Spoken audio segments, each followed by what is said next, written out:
Hello everyone, welcome back to Beyond the Veil Tarot and Astrology. My name is Candace Marie. Happy Friday. I'm excited to be back. And happy almost full moon in Leo, guys. I hope you guys are doing well.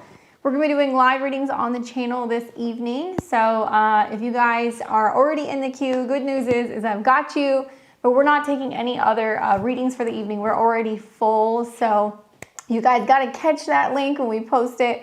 We always post it usually a day or so before we do the lives on the community tab. So make sure you're subscribed. If you're not, click the bell button below, subscribe to the channel, because I'm here every Tuesday, Thursday, Friday, and Sunday using tarot and astrology to make sense of what's going on in the cosmos. This week we're doing astrology, next week will be tarot, and this is the last week that we are going to be doing readings in January. So if you are a level 4 member, you want to cash in, get your reading, let me know if I can get you on the list. And I want to say hi to everybody who's in the chat. I know we have some people who have been waiting. So what's up, Dana? What's up, puppies? Connie's here. Mr. Powers is here. Emmy, what's going on? DRKC. And we've got Corey here. We've got, who else? Rosie. How's it going, guys? Hi, the Braveheart Doctor. I'm excited to talk with you guys today. I have a whole list of people who are already here, so if you guys are in the queue, then I've got you. I'm going to read off the names, and I have your guys' charts that are already ready. So if you hear your name, I've got you. So it looks like we're going to be starting with Tawny, who's got some synastry questions, Ruth, Jenna, Tony, Elizabeth, Amanda. We've got Connie, Corey, Patty, and Julie. And then we also have Dana, Mr. Powers, and Emmy, who came in through the super chat. So I've got all of you guys. I don't know if Patty is here, but Patty, we charge a certain fee, or I guess like donation for the readings. So if you want to get a reading, you're going to have to send the difference for the reading. So just a heads up, otherwise I can refund you. But we're charging $55 US for a donation for reading. So hit me back in the comments. Let me know if you want to pay the difference or if you want me to send you a refund. But basically, you guys are going to be able to come back to this, so you'll be able to watch this at a later date. Feel free if you guys want to come back and watch this later if you can't wait for your reading. And you guys can leave comments on the reading too and let me know how things play out for you. I'm a Western astrologer. I use the Placidus housing system. I'm going to be pulling up the charts in real time, talking to you guys live in the chart and answering your questions. So be that questions about the natal chart, timing, synastry, all that stuff, we can do it. And we've got a lively bunch that are here. No worries, Patty. Just let me know if you want me. What was that? Oh, level 4. Okay, I just noticed that your question came in and you paid for it. Do you want me to refund you? You can, I mean, I have your question. I can just refund the difference. Thanks, Patty. I was like, what is this? All right, so Patty, we will put you up at the top of the list. We'll take you first. And then everybody else, when you hear your name coming up, that's how you know that your reading is coming up. So I'll call a couple of different people just so you guys know that you are on deck. And I have everybody's info so we can get right into it. We're going to start with Tawny, who has some questions about synastry. So let's take a look at her question here. Where is she? Thank you, Patty. Appreciate it. All right, Tawny says, hi, Candace. I don't have a direct question other than how compatible do we look in the long term? We just got engaged, but I worry as I was married before for 10 years and that marriage failed. He's born June 15th, 1981 at 3:15 p.m. in Williamsburg, Virginia. And you're born on January 23rd, 1985 at 6:47 a.m. in Mansfield, Ohio. Cool, well, let's take a look. So I've got your chart here first. So you're the you're the inner wheel and he's gonna be the outer wheel. Just off the top, I would say having Jupiter going through your 7th house is definitely a transit that is marked with good blessings for relationships in general, especially because Jupiter is exalted in this sign. So getting engaged, talking about getting married, all of that stuff is generally pretty positive while you're going through this transit. What you want to watch for transits that are going on with your natal Jupiter, and it looks like kind of heading into the new year, that cluster of Capricorn planets were crossing over your Jupiter. So you saw like Mars, Venus, the Sun, all coming into conjunction with your Jupiter, which may have triggered that. So I don't know if it was like in the last like month and a half or so, but congrats, that's exciting. When I look at synastry, I'm looking at a couple different things. So I'm going to put his chart on the outside. Let me flip it around. We'll look at his chart too. So he's a Libra rising. Obviously, Libra risings are getting ready to have Saturn, going into their 7th household sign, and it's going to be about another 2 years of Saturn transits in the 7th house for him. So that can be a big, shift in terms of committed relationships, partnerships, and Saturn rules the home. So it's about kind of building a home and a life and a family with someone. His natal Mars rules his 7th house, and it's in the 8th. And so he's having like a Uranus transit that's going to be going through there over the next 2 years. I would say I would really be keeping an eye on like 2027 when Saturn fully moves into his 7th house, which is going to be really kind of solidifying the marriage. And Uranus is going to be dancing on his Mars. So it's going to represent like the intimacy transformation, the vulnerability, being a little bit more open, talking about finances. And his Mars is at a 7. Quite literally, with Saturn and Neptune going into Aries, for him, it can represent that it's a time where he's ushering in a new phase in relationships, where there could be a partner that is a little weary, or they're kind of afraid, or there's some kind of like scarcity mindset, in terms of relationships sticking. So it's interesting to kind of see that manifest. But I think in the background, some of the planets that have been going through Aquarius in his 4th house, trining his Mars, has been like this kind of rebuilding the home front, restructuring things emotionally, and talking about the future of where you guys are going together. She says, we plan on getting married on June 8th, 2027. Cool. So, I mean, it makes sense. Timing-wise, that's when you're going to see, Saturn fully going into his 7th house. So just kind of looking at some of these transits, I would say the one thing that you're going to want to really watch is probably in his chart throughout this year. Saturn's going to go through his 7th house of marriage and square his Venus, which Venus in the 9th is going to be more, well, where are we getting married? 9th house can be ceremonies, and it can talk about the actual wedding in itself, and whether or not you guys are having to kind of figure out traveling, or if you guys are having to work with family that can be at a distance. But I definitely feel like you can work with it, and it is his Saturn opposition, so now it's a lot more kind of showing up in a relationship and doing his due diligence to like really support the partner.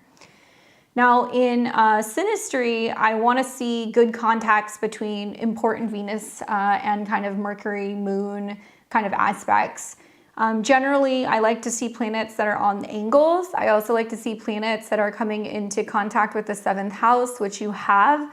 Being a Capricorn rising, his Venus sits in conjunction to your descendant. So that's one check that I generally want to see. This means that he's bringing you kind of the blessing of union and being able to get into a relationship, but it really starts with the foundation of the home, right? Cancer. And then the other thing that I look for is there anything that's in the 5th and also in the 7th house. And so his North Node's in your 7th house. So it does represent this major transformation, kind of showing you what relationships can be. North Node is not always easy because it represents the sense of unknowing, but I think with it being in the sign of Leo, it can represent children, romance, having fun together, feeling like he's a playmate. So I like that aspect, and I think his Mars in your 5th house is also really good for chemistry as well. Now, when we look at your guys' Mars and your Venuses, his Mars is in Gemini. It is trining your Sun. You do have Mars square Moon, so there can sometimes be a little bit of friction, but that can be good chemistry, I think, between those two signs, because maybe it means that you guys have different ways of showing kind of like affection, or how you guys kind of handle things around the home. You also have his natal Venus in Cancer, which is by element trining your Mars and Venus. So your Mars and your Venuses see each other, and his Mars sees your Sun, and his Mars also, let's see what else, other aspects is it making? Not really making an exact aspect to your Mars and your Venus. Like, are you guys kind of like on the fence about whether or not you want to do the kid thing or not? Or do either one of you guys have children? Because the Moon can talking about like the relationship and like the nurturing instincts, and then Mars in the 5th house is like, do we want to have kids or do we just want to have fun? So that's probably the only aspect that kind of rubs you guys a little bit the wrong way, I would say. But I think that his Mercury and his Venus in a trine to your Moon definitely kind of, like soothes that. And his South Node sitting on top of your Sun is also really interesting, because that means that it is karmic.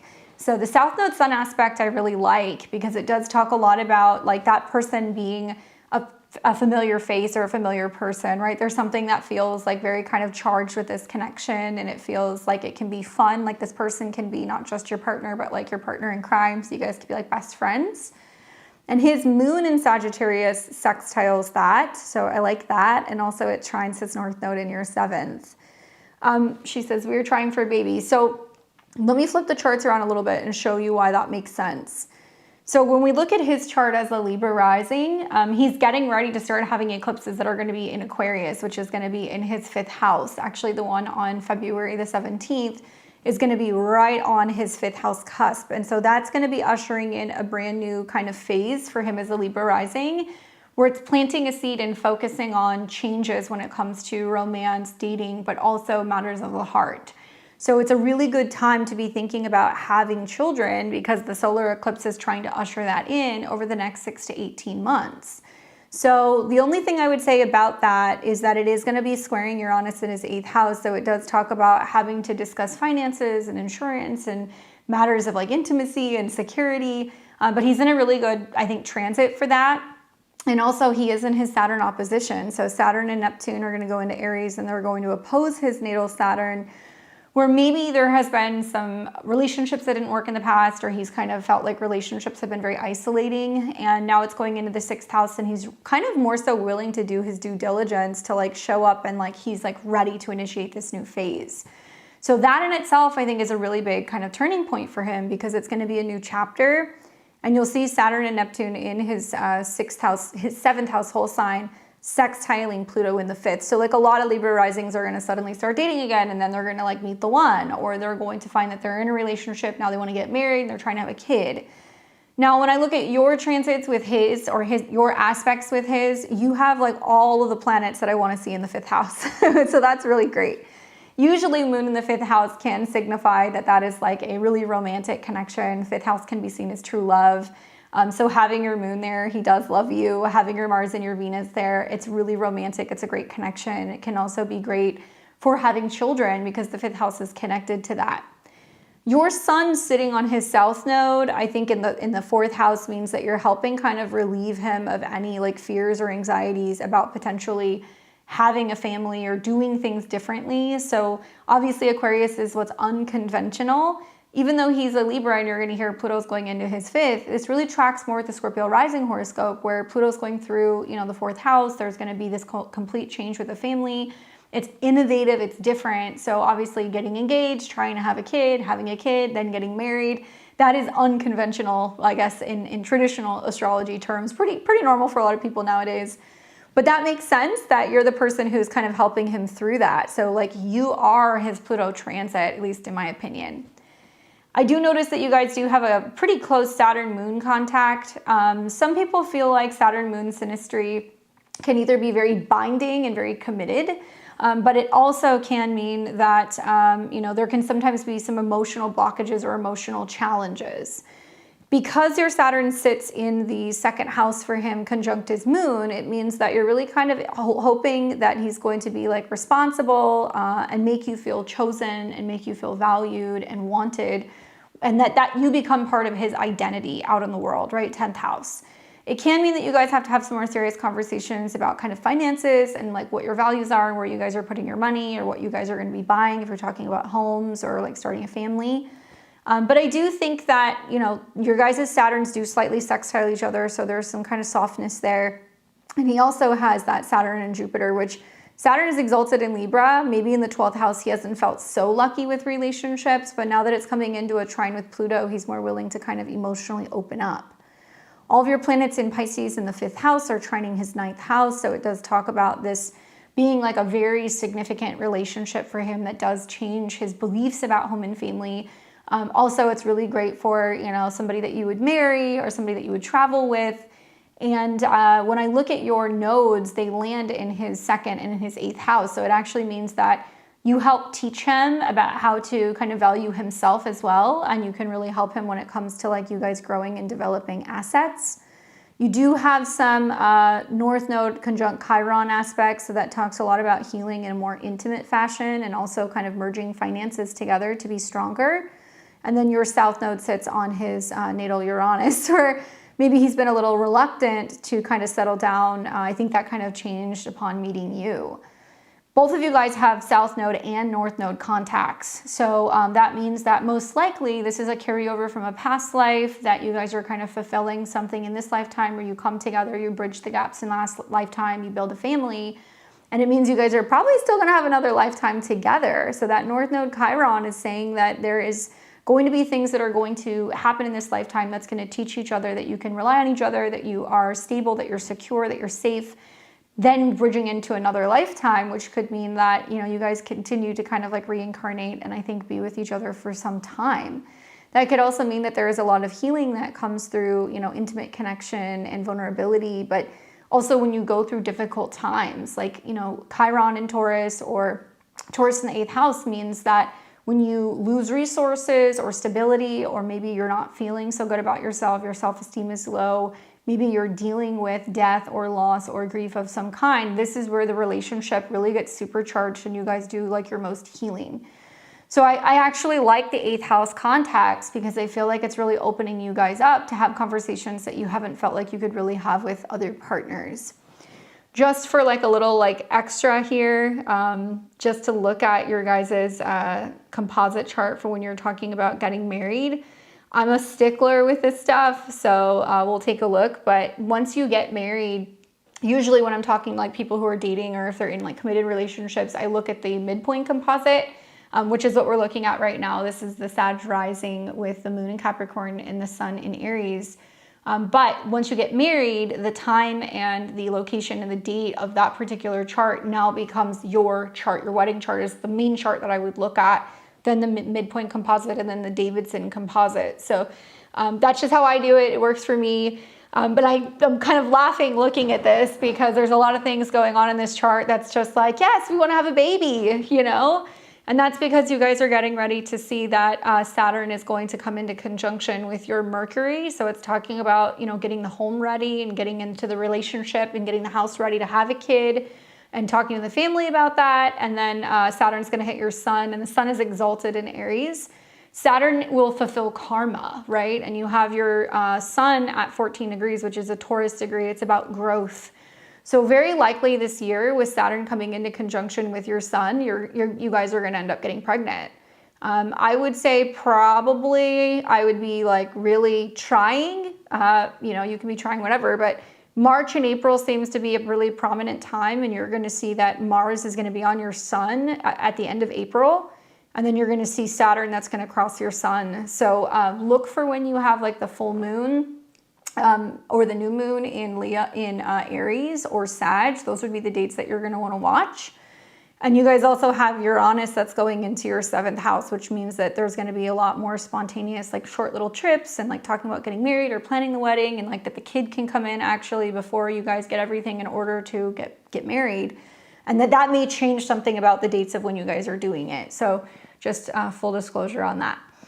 All right, so let's look at this. So she says they plan on getting married 6/8/2027.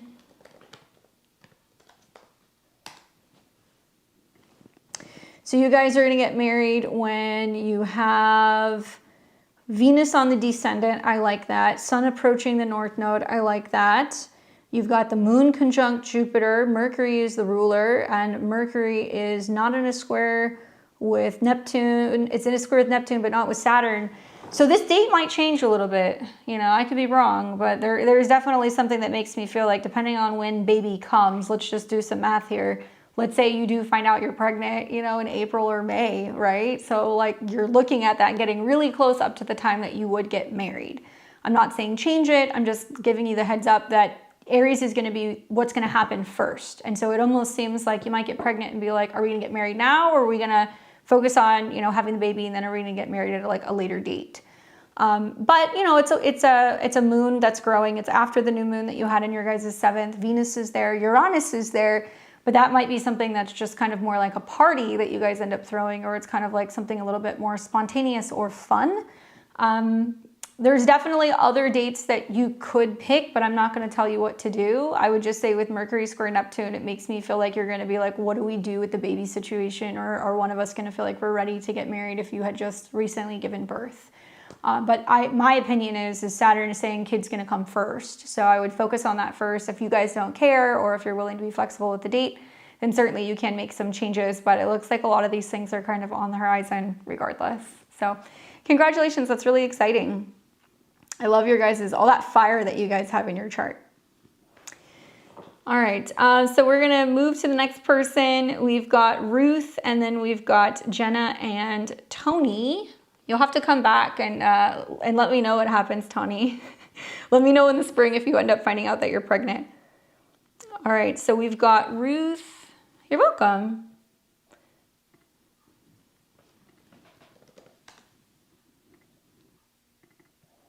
Let's see what Miss Ruth has to say here.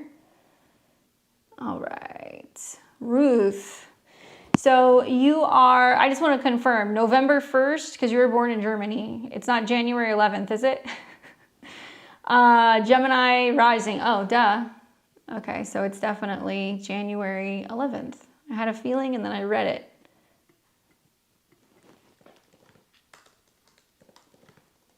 Us Americans are weird with our dates.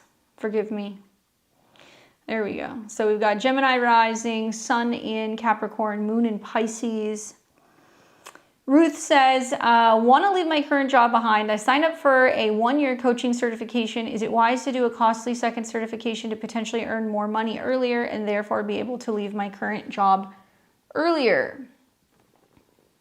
Don't worry, I got you.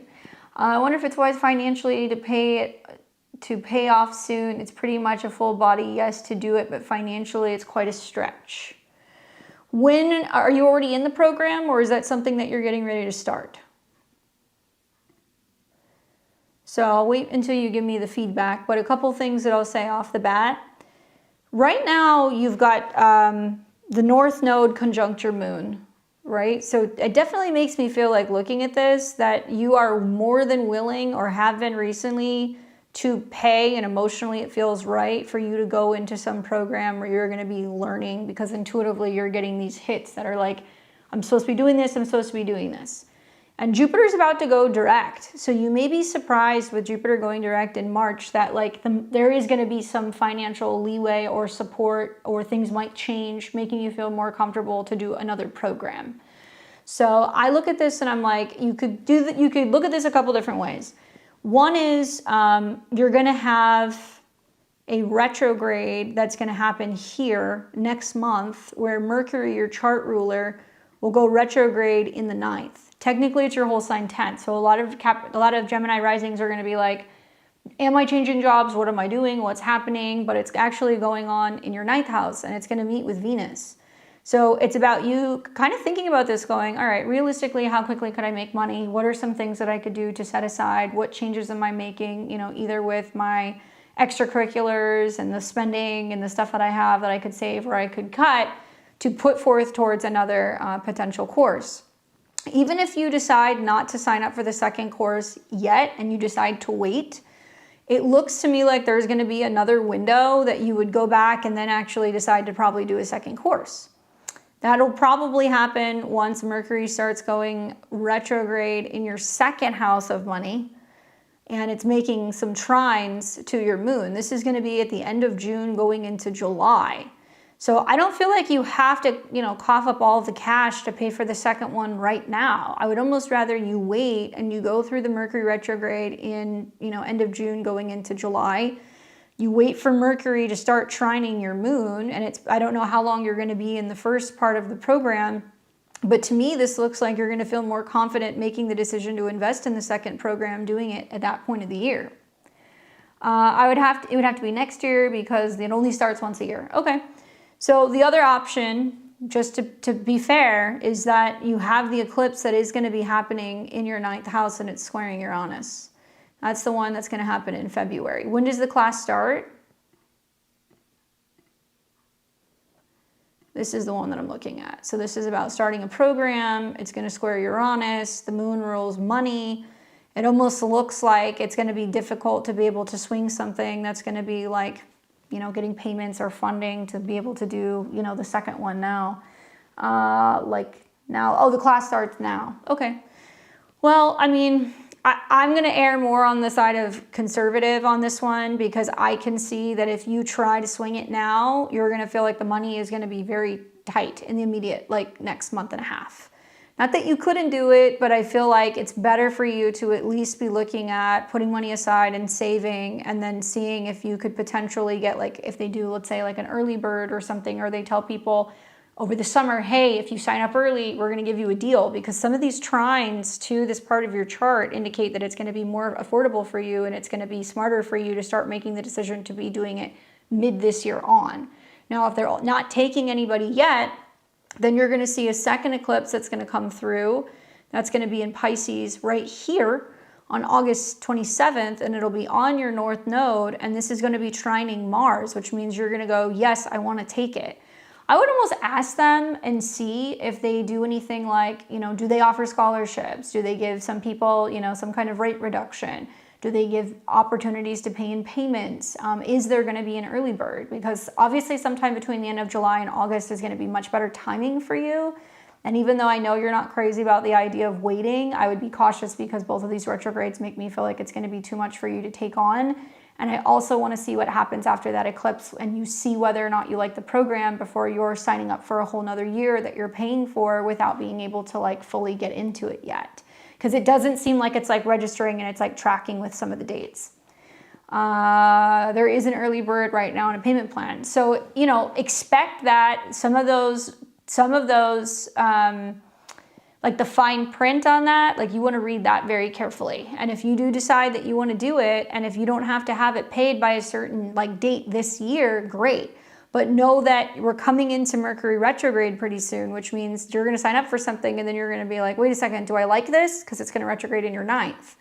Then you're going to be looking at this going, okay, I took the course. Realistically, how quickly can I start making money? Because it looks to me like you're going to want to start making money over the summer. So if they are offering those things now, I mean, that's a good indication that they will do it again. But I'm telling you, this month into next month, money's going to feel tight. It does start to ease up once you're getting into July. But if it's a situation where they're saying, hey, we're going to cut you some slack and give you a cheaper rate, and we'll break it down into payments and you can pay it monthly until a certain time. If it's affordable for you, then yeah, do it. Because I could see that was going to be offered regardless. You were going to have windows that were going to open up that were going to make it better. I almost kind of feel like looking at this, depending on the turnout of like the first course, they may do something where they're going to offer bigger rates over the summer. That's part of why I'm telling you. They may not have the turnout they thought they were going to have, or they may feel like, okay, we actually probably should be breaking payments down into something smaller, or letting people pay it much earlier, so that way we can get more people who are going to be in the class. And then I don't know when you're supposed to complete it. Is it a one-year program? Because getting ready to start something now makes sense, but I'm really looking at the end of summer when you have this eclipse on the North Node. Usually when you have these eclipses, it's like now you are graduating, or you have a certificate, or there's some kind of training. And because it's trining Mars in your second house, it's indicating you're going to be able to start working. Okay. And so you're going to do both of the programs side by side, or is it going to be something that you're doing for like 6 months and then you're doing another one for 6 months? Especially because, you know, both Saturn and Uranus rule your ninth house, and you're having Saturn coming into a square with those two things too. Okay. So that's the other reason why I'm erring on the side of caution, you know, because Saturn rules education, and it's also going to be dealing with debt. You're going to see Saturn go into Aries, and it's going to start squaring that. I think the positive is that Saturn and Neptune going into Aries, pushing on all your Capricorn placements, are basically saying, it may be worth the price of admission, purely because you're going to be entering into a new group, a new dynamic. You're going to be networking with people. You're going to be feeling a lot more confident and willing to kind of like get involved with some of these groups. And it could be really great for helping promote anything that you're going to be doing business-wise.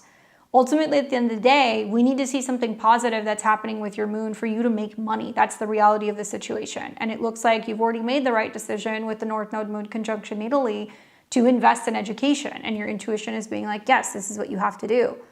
Most likely what you will find is when you start seeing Jupiter go direct, you're going to feel even more confident about the investments that you've made. That's going to be in mid-March. And then when you start seeing Jupiter leave your second house, it may actually allow you to start like working and making money kind of at the end of June going into July, because there's going to be a retrograde there. The sun's going to go through there.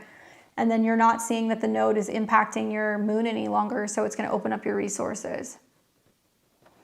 That's what I thought about. I feel like it's actually enlivening rather than draining. It's strictly about the financial aspect that concerns me. I mean, I do have concerns. I mean, I have a really strong feeling that you're going to get a better deal if you were to wait. Now, if you don't care, and if you're like, look, I can make the payments, then that's fine. That's on you. But you have time. Like, if we go into the future, even if we look at next year when they're going to be doing like the next intake, then you're going to be having other eclipses that are going to aspect the parts of your chart that's going to be dealing with education. So you have another one here in February of 2027, and then watch. Mercury is going to retrograde again, and it's going to retrograde right over your north node, literally 1 year from now. And I knew, that's why I told you, like, you could do it 1 year and you could decide to do the next program then. And that is also going to be making some other aspects in your chart. That retrograde is going to be dipping back into Aquarius. You know, it's going to trine your ascendant. You know, to be honest with you, I mean, that would be the better time to do it. But you have to be prepared that finances could get exceptionally tight when you've got your chart ruler retrograde with Jupiter in the second house, because Jupiter doesn't always bring blessings. He makes things bigger. So I'm thinking about that retrograde in June and July of this year, and you being like, well, I'm already kind of in it. Like, I can't make any segues now. I've already gotten halfway through the program. I can't stop paying for it. So you do have a really good window if you wanted to get in and you wanted to do this, you know, in late January or February of 2027. And at least then it's going to be activating with the North Node and trining your ascendant. And I don't think it's going to be as stressful financially for you. But you made the right decision by, like I said, investing in your education in order to kind of do this. There's other things that are going on. It's not just the Mercury retrogrades or the nodal aspects. It's Saturn. And because Saturn rules your debt and it's squaring all of your planets in Capricorn, and you're somebody who's very, very, very like debt conscious, or you're very aware of what you want to take on and don't take on, the square is pushing you to be like, no, I have to focus on my dreams. I have to make sure that this happens. But know that if you don't feel good about the finances, it's going to get tight in June and July of this year. So if you can't do it, I would say the window is much, much better for you to do this 1 year from now if you're willing to do the first program, even if that means that you have to get kind of crafty and creative and figure out how you can save some money to make it easier. And if they do open up something over the summer and they're like, hey, we're going to be doing this for people who want to pay in advance, or if you just want to start setting aside money over the summer, knowing that you're going to start it in the new year, you'll be ready to go, and I think you'll get an even better deal, personally.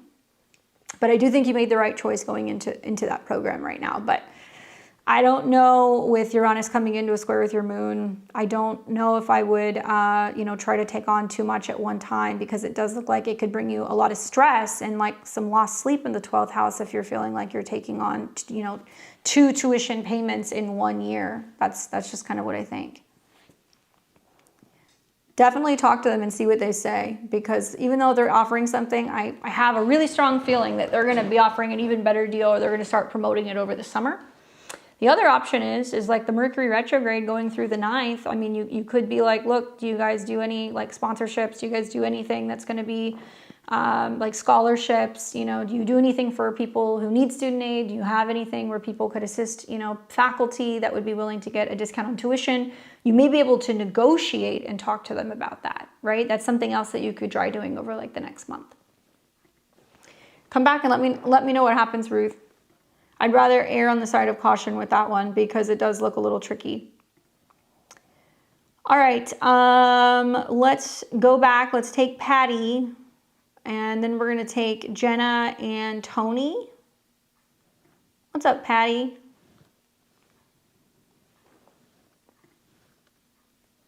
You're welcome.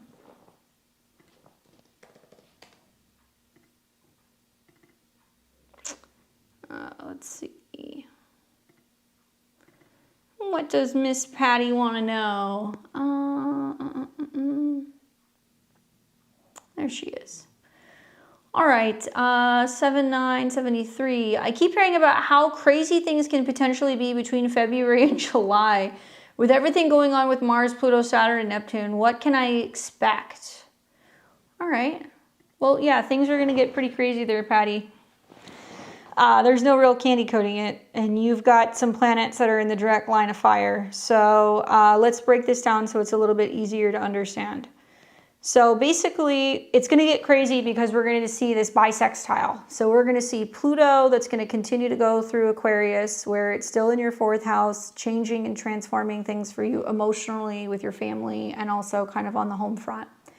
You're going to see Saturn and Neptune, which are going to go into Aries, which Saturn will eventually go into your 7th house later this year, but it's not there quite yet. But still, as a Libra rising, you're going to feel the effects of it. And this is about you getting more serious when it comes to the future of relationships and your home, family relationships, where you're living, if you're moving. And believe it or not, the 7th house is other people. So this could be where you take up a relationship with a therapist, or you talk to an astrologer more, or maybe this is about you working with clients or your one-on-one relationships. And so they get tested. But Saturn actually does very well in the 7th house, even though it's not as great in Aries. And you're going to see Saturn coming up on your Mars, which means that there is going to be some kind of karma revolving around, conflict and conflict resolution in the 7th house. And you're going to see some issues where I think partners are going to be projecting. Like, you'll see that as a Libra rising. Like, you'll see partners that are projecting issues onto you, or you'll see that they can get kind of angry or agitated or frustrated. The positive is that with Saturn and Mars, you can kind of see that suddenly they are like, I'm willing to be more independent. I'm willing to be more physically active. I'm willing to be more assertive and kind of like stand up for myself. You're also going to see that in your chart, it's going to then sextile Uranus going into Gemini again in April, which is going to be heading towards your 9th house. It's not there. So everything's getting lit up in your chart, even your Pluto. It's going to oppose your Pluto too. So anybody who's got early degrees of Aquarius, Aries, and then obviously the cardinal signs is going to be feeling the effects of this.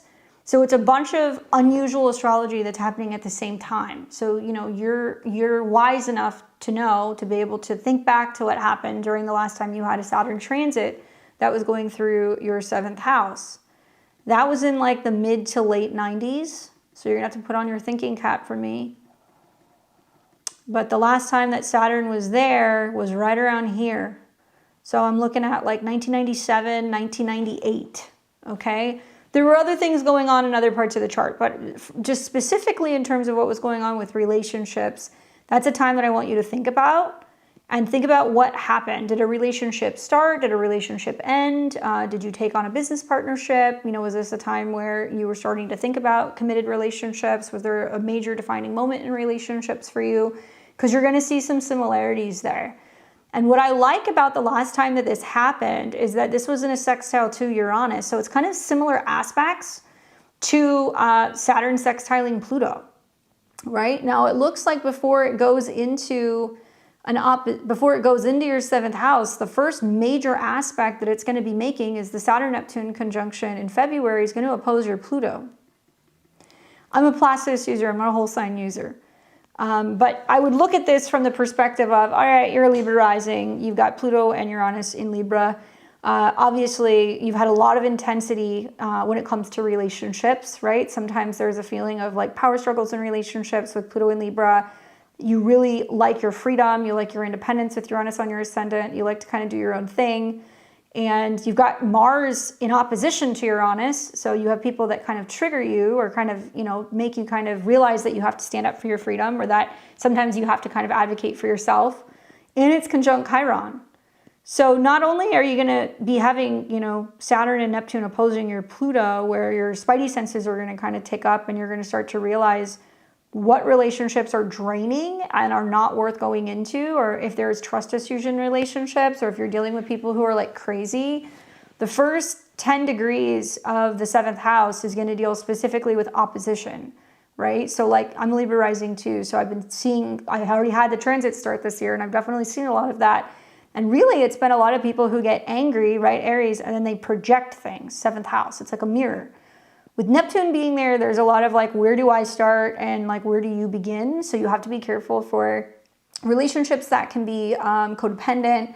You have to also be mindful that there are going to be people who are literally going to want to fight, okay? And they're going to like blow up because your Mars is at an 11. It can mean it's about like relationships that are getting to a point where if they're not actually productive, then you create that boundary and you're like, this isn't going to work anymore, or it changes something about, who you have visiting at your home. It can also be about your family relationships too. So a lot of this depends on your relationship status. over the last couple of years, as you've gone through your Chiron return, you've probably realized that there are some like wounds that have been kind of hanging around connected to relationships, and like where that's impacted you financially or where that's impacted your self-esteem, because Mars also rules your second.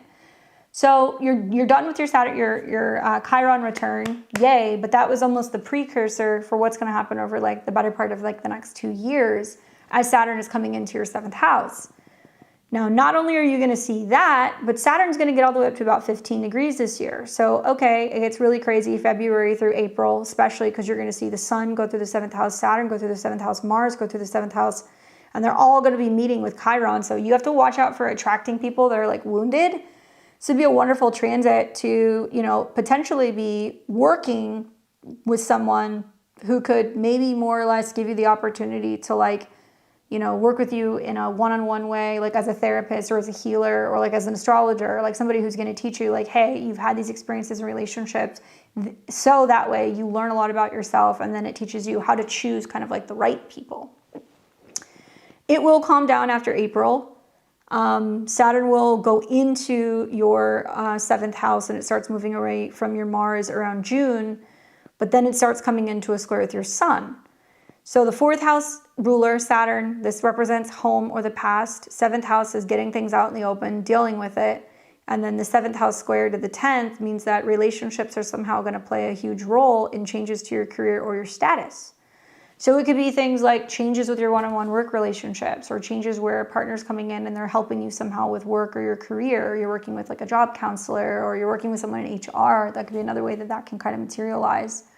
Neptune will oppose your Pluto pretty much all year, which means there can be a sense of you going like, am I too much? Like, is it me that's being reluctant and who's unwilling to change? Or is this person just kind of playing the victim? And you have to really watch for that. Over the summer, though, things actually start to kind of improve for a Libra rising chart, because once you've cut through some of the vagueness and the confusion and the fogginess of relationships, then you've got Jupiter that's going to go into your 10th house, your 11th house, which means it could be a lot more about community, friends, connections with others, and it'll start trining Saturn. So I've told like a lot of my Libra risings that are in relationships or relationships aren't going very well, that yeah, you're gonna have to learn how to like diplomatically solve any like conflicts, and you may have to stand up for yourself. You might have to tell people to grow up. And you really want to have like a really solid group of friends that are with you, that, you know, is like a support system, or like a group of people that you can kind of rely on, and people who you can spend time with, because it'll help kind of negate some of the more negative energies that's going to be going on with Saturn and Neptune in Aries. And then you will see Saturn move back into your 6th. And this is why I think it's going to be about maybe working with like a health coach or working with a therapist, because it's also about your healthy habits or people at work. And then next year, it's going to come back into your 7th house again, hit your Mars. Then it's coming for your Chiron. And then at least it's going to be trining, you know, Venus intermittently this year and next year. So there is some fire stuff in your chart, like trines to Mercury is going to help you clear the air. Trines to Venus is going to help you feel like you're having more balance in relationships. Trine to Neptune could also mean that there's inspired conversations that you're having with partners. But your chart's getting lit up like a Christmas tree. Like, everything is pretty much being aspected except for your moon. Your moon's the only thing that's not being aspected right now. The only way to work with it is to roll with it, right? And I think that what works for Libra risings is that they have Pluto that's in their 5th house, where there's going to be a lot more hobbies and creativity and fulfillment and excitement and dating or self-expression. There could be new hobbies and friends that can come in, younger people too, trining Libra placements.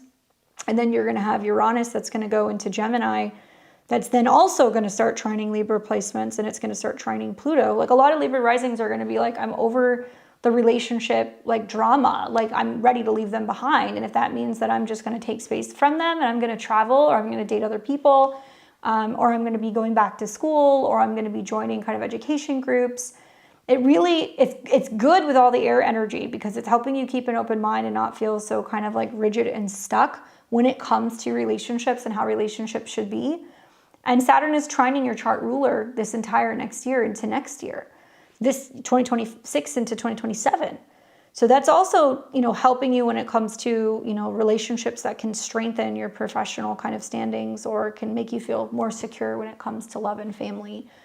But I would say with a chart like this, yes, I would be watching right around the 3rd week of February. I would, because something is going to happen here. And when these two planets conjunct on February 20th, the ruler is, or the dispositor of those two planets is Mars, and Mars is in your 5th. So it's more like, are people showing up and suddenly being like, I want to win you over, I want to take you out, I want to have fun, we need to have date night, you know, like you may see that people come in that seem like a knight in shining armor, or you might start to see a different side of your partner that's like a little bit more willing to take the reins and making you feel like wanted. Like I've told all the Libra risings, you have to really watch your partner's actions, not their words. And you have to make sure that they're really focusing on being empowered and like channeling that energy of let's do this together, rather than the oppositional kind of like, you know, why aren't we working together, or why are we separate? And if you can put your energy into some of your hobbies and some of your friendships, it's going to be something that's going to be a little bit easier to navigate.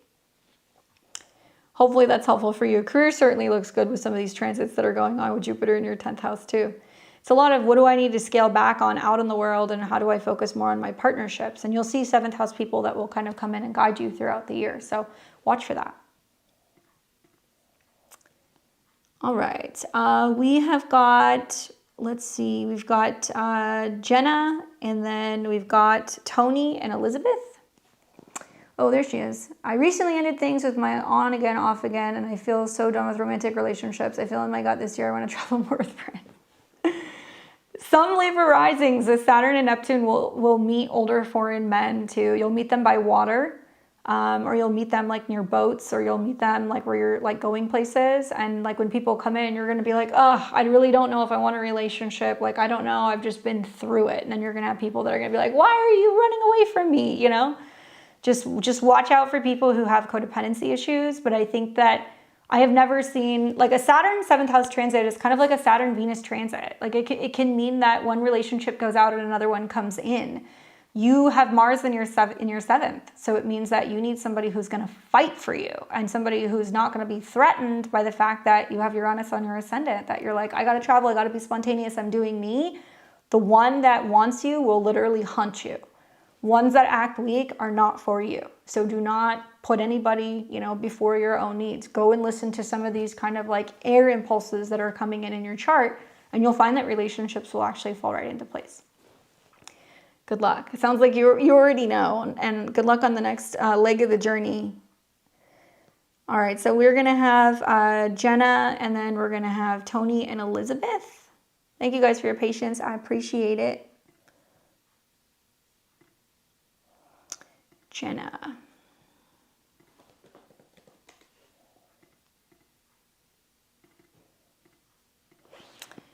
All right, let's see what Jenna has to say.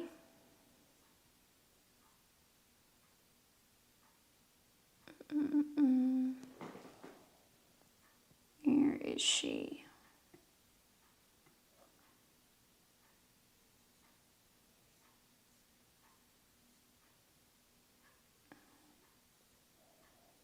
Why am I not seeing her? There she is. Okay. August 5th, 1993 at 8:56 a.m.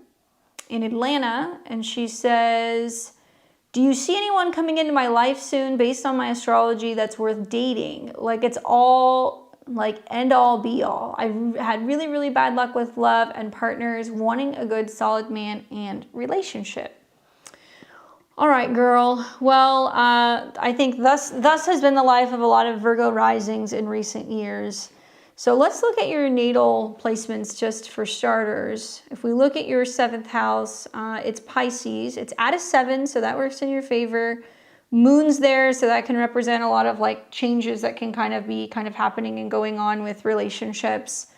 Ruled by Jupiter, and Jupiter is in Libra in the 2nd. So Jupiter squares your Venus, it sextiles your Sun, and you're a 12th houser. What else is Jupiter squaring? It's slightly squaring your Neptune and Uranus. So I would say, you know, because you have some pretty decent aspects, and like, you know, Jupiter and Mercury, they do square each other. Not the easiest for relationships, because there is like a heavy focus on wanting to have something that's solid that you can hold on to. And the moon in the 7th house means there's a lot of like changes, and Pisces moons obviously makes you very empathic and very connected to partners, but you can feel like there's some drama and that there's some like immaturity because your moon's at a 17. So in recent years, you know, Saturn's gone through there, and it doesn't really matter where Saturn is. In Pisces, it represents a conclusion or kind of like a completion. And it's about you getting ready to initiate a new phase in relationships, because Saturn's still going to hang out in your 7th house very briefly. Usually when Saturn leaves a house, he leaves a gift. So that can mean that now that Saturn is leaving, that a relationship can now begin to come in and it's going to mature. And now I'm looking at when outer planets are making aspects to your natal Jupiter, because Jupiter rules relationships. So you are going to see some sweet and some salty aspects. So let's talk about the sweet. The sweet aspects are the fact that really between now and the end of summer, you're going to see the North Node is still moving through Pisces in your 7th house, which is bringing in faded opportunities for relationships, connections with new people, and it's also potentially going to bring you something that can be like, you know, marriage-wise. All right, so that's number one. Number two is that we are also going to be seeing that all of the planets that are moving through Aquarius, they have been trining your Jupiter.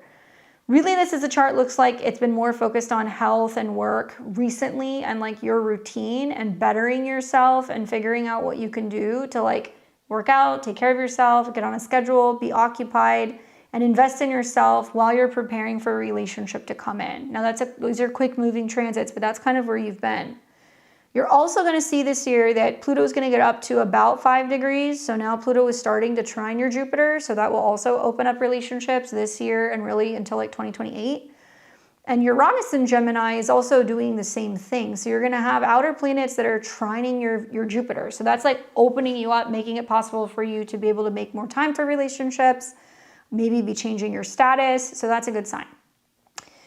What's challenging that's going to happen this year is right off the bat, when we get into the end of February, Mercury will turn retrograde in Pisces. And this is very reminiscent for me to what happened last spring. So if you think about spring of 2025, there was a Mercury retrograde in Pisces, there was a Venus retrograde in Pisces, there was also a solar eclipse that was kind of happening in your sign that was opposing your 7th house, where likely you experienced somebody who was kind of ghosty, or they were keeping secrets, or they kind of came back and forth and they were playing games. This reminds me of that. So you need to be kind of careful the end of February into March just about what's going on in relationship land. Now, with that being said, this retrograde is actually better than what we had last year, because last year we had like Venus retrograde at the same time and it was just like a nightmare. So when Mercury turns retrograde, because Mercury rules you, your actions, your goals, and your status, it means that you might actually change your mind or the direction of where you're going when it comes to dating, pretty much, let's say mid-February into like mid-March, right? And when Mercury retrogrades, it's going to conjunct Venus. So it means that it will probably bring somebody in who's going to be like, why are you single, right? Or I should have valued you more, or I should have put you first, or I screwed up. Like somebody can return, but they're going to return and they're going to tell you like how much they value you. Or it could bring in a karmic relationship. Certainly a Mercury retrograde can be a very karmic time if it's going through the 7th house, and it could bring in literally what you've been calling or what you want. So I would actually start like giving little offerings like to Venus or even to Mercury. Like you can do something on Fridays for Venus. You can do something on Wednesday for Mercury. Venus likes like perfume and flowers. And when she's in Pisces, she likes vases and shells and pearls, and perfume, things that deal with the ocean. And maybe you can put something out for Venus kind of going into Mercury, going into the Mercury retrograde period in February, and be like, okay, bring me somebody who's like something that I really value. Maybe write out all of like the different character traits and things that you're looking for in a partner, and then let Mercury and Venus do their magic and kind of bring somebody in. Because, you know, it can be something significant. This is picking up the energy of Jupiter. So Jupiter is in your 11th house, and it's also retrograde. Be a time to tell your friends that you're like single and you're ready to mingle, and see if you have friends that want to play like matchmaker. And if they want to set you up with somebody, I would also say go to friends' parties, gatherings, barbecues, birthdays, whatever. If there's any gatherings and things that are going on with friends, tell your friends to introduce you to like some of their single friends or some of their boyfriends' friends, because it looks like there could be a connection that could come through like a social event. Now, we got to wait and see what happens after the Mercury retrograde, make sure that somebody's not going to go ghost. But once this period is over, You're then going to see Saturn start coming into an opposition with your Jupiter, okay? And Saturn represents dating. It's also connected to romance and children and taking risks. And when Saturn goes into the 8th house, the good news is it's good for money. The bad news is that it's going to oppose Jupiter. And so it means that you're like less likely to give people access to the cookie jar if they're not looking for a committed relationship. So it may be kind of a dry April or May when you're basically like, look, I'm really interested in you, but I'm not wanting to lead with just a, like uncommitted physical relationship. I'm not looking to just hook up. You might find that you're going on some dates, but you're not like going home with people, or you're being a little bit more conservative because of that opposition to Jupiter, that you're not just giving yourself to somebody if you feel like there isn't going to be something tangible that is going to be about building trust and getting to know that person. And I would like really hold the line pretty much the end of March until about May, because you want to make sure that during this time, it's not just a physical connection, there's something more. Then you're going to see Jupiter come into conjunction with your Mercury, which will be happening right around the end of May going into June, another peak period for you. Obviously, Jupiter represents partners, Mercury is you. This is also indicating that a friend may play a role in having you meet someone pretty much May, June, July. It could also mean somebody that you meet at a party, by some kind of happenstance, it turns into a relationship. That's very strong. You only have that transit every 12 years. And that's also still slightly trining your moon, which could bring a partnership. And then you're going to have Mercury, which is going to go retrograde right over your natal Mercury, conjunct Jupiter. So that period from end of May, June into July is also saying you need to be social. You need to be getting out there and trying to meet people and like going to mixers and stuff, because that could potentially bring a relationship as well. And then the grand finale will be the eclipse that you're going to have in your 7th house right along your descendant on August 27th, 2026. Now, this means that there is some kind of final kind of turning point connected to relationships being fulfilled, relationships and partners of like destiny. And this will be ruled by Jupiter, and Jupiter is going to be on your sun. So certainly August could be a defining moment where it's like, are they going to stay or are they not? Being a 12th house sun, you may not recognize or realize that sometimes you kind of feel like you're in your own little bubble or like your own little world. And you have to really channel that energy of, okay, I want to be seen. I don't want to hide out, because sometimes that kind of happens for Virgo risings, especially if you have planets in Leo in the 12th. Now, Jupiter on your sun is still saying there could be this really great kind of romantic getaway with a partner, or maybe you're really reevaluating where you stand in a relationship, and that could be a closing point. Saturn's also heading back for an opposition with your Jupiter, so you might be reevaluating a relationship. And then you're going to see Saturn finally come out of an opposition with your Jupiter here at the beginning of 2027. You're going to have a Juno transit in your 7th house, which could be prominent for relationships as well. And then we're finally going to start seeing Jupiter coming into an opposition next year with your moon. And I think that's probably going to be the big turning point, which will be like the second half of 2027 in terms of relationships, because that's definitely bringing a relationship in, solidifying it, kind of being one with another person. So if you play your cards right this year, I think you're more or less going to get what you want.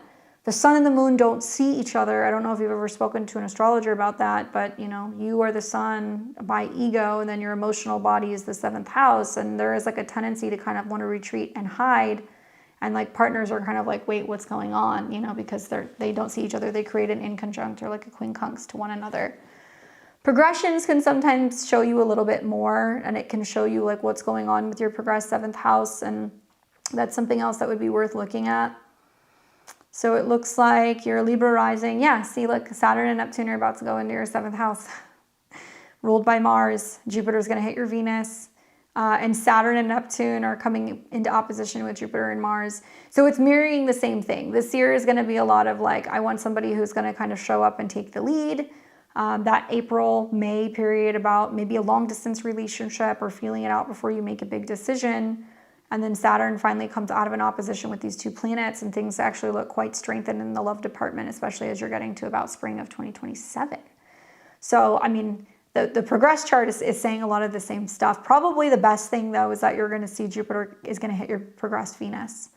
So that's also good for the love department. Ironically, saying time with friends, time with women, trining Saturn in the 7th house, meeting a partner. and you are continuing to kind of see these eclipses impacting your progressed Virgo sun. Being that Venus is like the ruler of this chart, and you're going to have Jupiter hitting your Venus while Venus is hitting your Mars, this summer looks real good.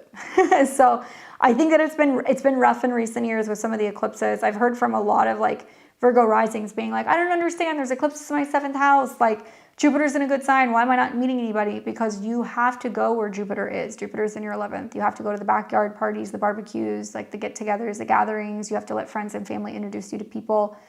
And in your natal chart, Jupiter's in the 2nd house in Libra. So it means that you will meet them probably somewhere through another person, Libra. They may be either a Libra, a Capricorn, or a Sag, or a Taurus. Those are going to be like the primary like kind of signs that you're going to look for. And it'll also be something that revolves around some kind of like accomplishment. So like if somebody's graduating, or if somebody is getting a raise, or somebody's, you know, celebrating the fact that, you know, somebody got engaged or got married, because Jupiter's about ceremonies and there's going to be food there. These are the places that you want to go, that you're going to end up meeting someone. And Saturn and Neptune are squaring your Venus too. So you're like, where am I supposed to find someone? Do I have a terrible chart? My sister Amanda, who always gets your readings, told me about you. Thank you. She's getting your reading tonight. No, look, I've seen some pretty bad charts. I wouldn't call this a terrible chart. I would say that it's just really important for you to realize that because Pisces is a sign that deals with going 2 different directions, right? It's fish. And emotionally, you're very tied to the idea of relationships because the moon rules your 11th, where it's like other people are getting married and they have relationships. I want that. Why can't I have that? The best way to navigate the last bit of like the Saturn transit in your 7th house, like literally between now and I would say the end of March, is you have to go, I don't want a relationship. I don't care. I love being alone. I could care less if I'm with someone. I know that sounds like really counterproductive advice, but if you do that while Saturn is going through your 7th house, you're going to literally attract the exact opposite. Don't believe me? Try it. Trust me, just try it. For the next 2 or 3 months, be like, I could care less if I find somebody. I want to be alone. It's going to be great. I don't need anyone. And you're going to notice that people are going to start flocking in when that retrograde happens at the end of February. Hopefully that's helpful for you. Definitely let me know what happens in like June and July too, because that Jupiter-Mercury conjunction, go back 12 years ago and think about what happened 12 years ago. That was the last time you had a big relationship transit. I bet you met somebody at a party, or there was some kind of social connection, and that ended up being somebody significant that you met. You're welcome. All right, we've got Tony, Elizabeth, and Amanda. Thank you guys for your patience. I appreciate it. All right, let's see, Tony.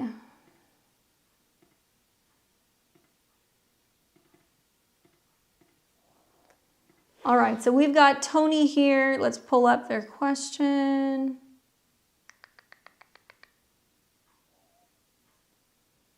There we go. Important outlooks for the 4th, 5th, and 6th houses. I'm Tony, 3/21/65.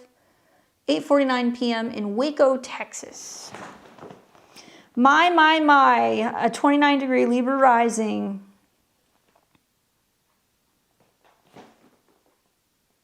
You're coming up just a few, Amanda. Well, I mean, probably my eyes go to the fact that you're about to have Saturn and Neptune going through your sun, but it sounds like you know that, right? The 4th, 5th, and 6th houses. So you've got planets that are going through the same houses that look a lot like the Scorpio rising horoscope. So like you're a Libra rising through, but you're almost Scorpio rising. You're less than a degree away. So I would recommend listening to Scorpio horoscopes, which you may anyway because your moon is in Scorpio. But if Venus is going retrograde or something's happening to your Venus, that's what you really need to pay attention to. So you can kind of listen to both. Aries horoscopes might help you too this year with the sun going, through the Saturn and Neptune transit as well. But let's just break it down 4th, 5th, and 6th house. So the 4th house is ends of matters, home, property, family, emotional security, okay? It's the foundation of the chart.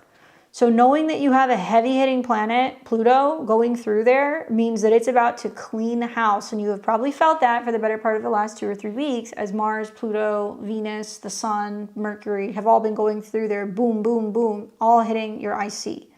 It's private, but it feels like there's this big emotional excavation that's kind of taking place. I would say you're already through the thick of it. Yes, you're going to have an eclipse in your 4th house. So you want to watch for that around the 17th of February. It'll be a solar eclipse that is going to be right around, I think, 28 degrees. So it's right here. And it's going to square Jupiter. So it's going to materialize as what significant transformative thing are going to be happening, you know, in my home zone, or if you have children, it'll pick up the energy of children through your 5th house. And it's also going to be squaring Jupiter, so it can kind of rock relationships a little bit and how you're communicating with certain relationships. So I would say if you have a spouse, it can also be a relationship to children. It could be a relationship to siblings or neighbors. That can definitely be a little bit of tension, but a solar eclipse is a catalyst for change. So believe it or not, for like the Libra risings, it's quite positive, especially if you're a late Libra rising, because it's going to trine your ascendant. So it's going to activate what Libra risings do best, and they learn how to say, let's balance this out. You know, let's find something that works. Let's work our way through it. Let's do it together. And that's, I think, one of the most positive things that you're going to see from that eclipse. It will square your moon. So it's pushing on you to change or think about changing something about your beliefs about your career and also your financial situation. And it's going to press on your Jupiter. So I look at this and I go, well, there's going to be a lot of talking to either a therapist, an astrologer, a spouse, a partner about like, hey, you know, financially, does it make sense with everything that we've got going on the home front, you know, to change jobs? Because the moon traditionally rules a Libra rising 10th house. Uranus is still opposing that, so you've got that until April, so you got to kind of watch your finances because Uranus is about to go back into your 8th house. You didn't ask, but that's a really big financial transit. Then on the 5th house, you're seeing now Saturn is getting ready to leave, right? So it's leaving your 5th house where you have your natal Saturn, so you had your Saturn return recently. I would be curious if it was more, you know, 5th house themes or 6th house themes, because you are a late Libra rising. So Saturn in the 5th house is like, how do I deal with a child? You know, how do I deal with childhood issues? How do I find more joy? How do I find more romance in my life? How do I better express myself? And it can also materialize as health challenges, challenges with your routine, with coworkers, because your Saturn's at a 10, and you have Chiron and Venus there as well.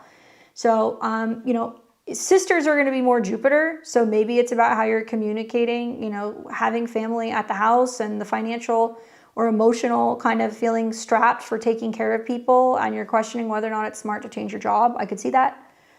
And Saturn and Neptune are now moving away. So, you know, Neptune's now already in Aries, so it's conjunct your sun. And I've seen a lot of Aries placements that are going through this where it's like, first Neptune hits your sun and you're like, what am I going to do? What's the next step? I don't know where to go. I'm lost. Just hang tight, because when Saturn comes into conjunction with your sun, then all of a sudden you're going to go, now I know what I want to do. Now I know what actions I'm going to take. And the sun is exalted in Aries. So you kind of had bragging rights in that regard where you're like, all right, I can actually find the willpower, the momentum, I can make a change. This is where it picks up the energy of the Scorpio rising chart, because you're going to hear for Scorpio risings, Saturn's going into your 6th house. What's that going to make you do? Work your ass off. Neptune's going to go into your 6th house. What's that going to make you do? Overwork. So you have to really watch your energy levels and how much you're giving yourself to service, right?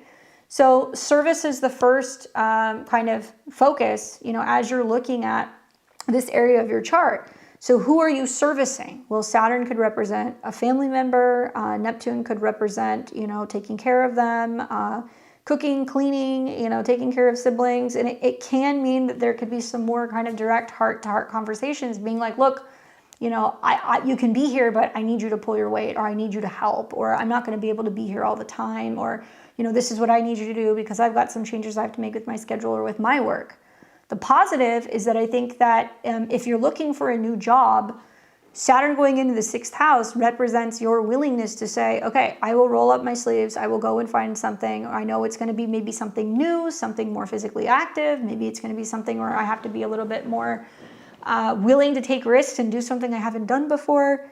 And then you're going to see Saturn and Neptune sit on your sun in February. Then they're both heading into your 6th house. Neptune's off of your sun by the end of April. And basically you're building the foundation February, March, April through the 6th house for then you to reap the benefits when Jupiter goes into your 10th house at the end of July, where you're going to be what? Feeling better, communicating better. Maybe you can travel more. Maybe you're going to be feeling like you can make more money. You will see an eclipse that's then going to come through your 10th house in August. So for all the very late degree Libra risings, the Scorpio risings, it is going to be grueling. And like, I'm just now coming out of having Saturn and Neptune in my 6th house for the last several years. I mean, I went into it knowing it was going to be grueling. I was like, yeah, I have to go to the gym. You know, yes, I have to make sure that I have a strict routine. Yes, I have to make sure that I'm doing work pretty much what felt like every day.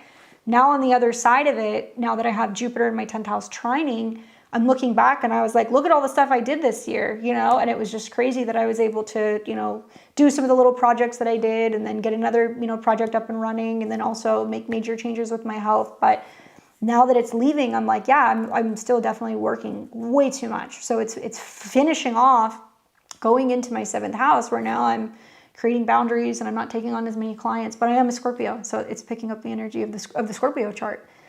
So I would say take care of your health, right? That's very important with Saturn Neptune on your sun. This is also about being more confident and feeling like you could initiate something or do something new.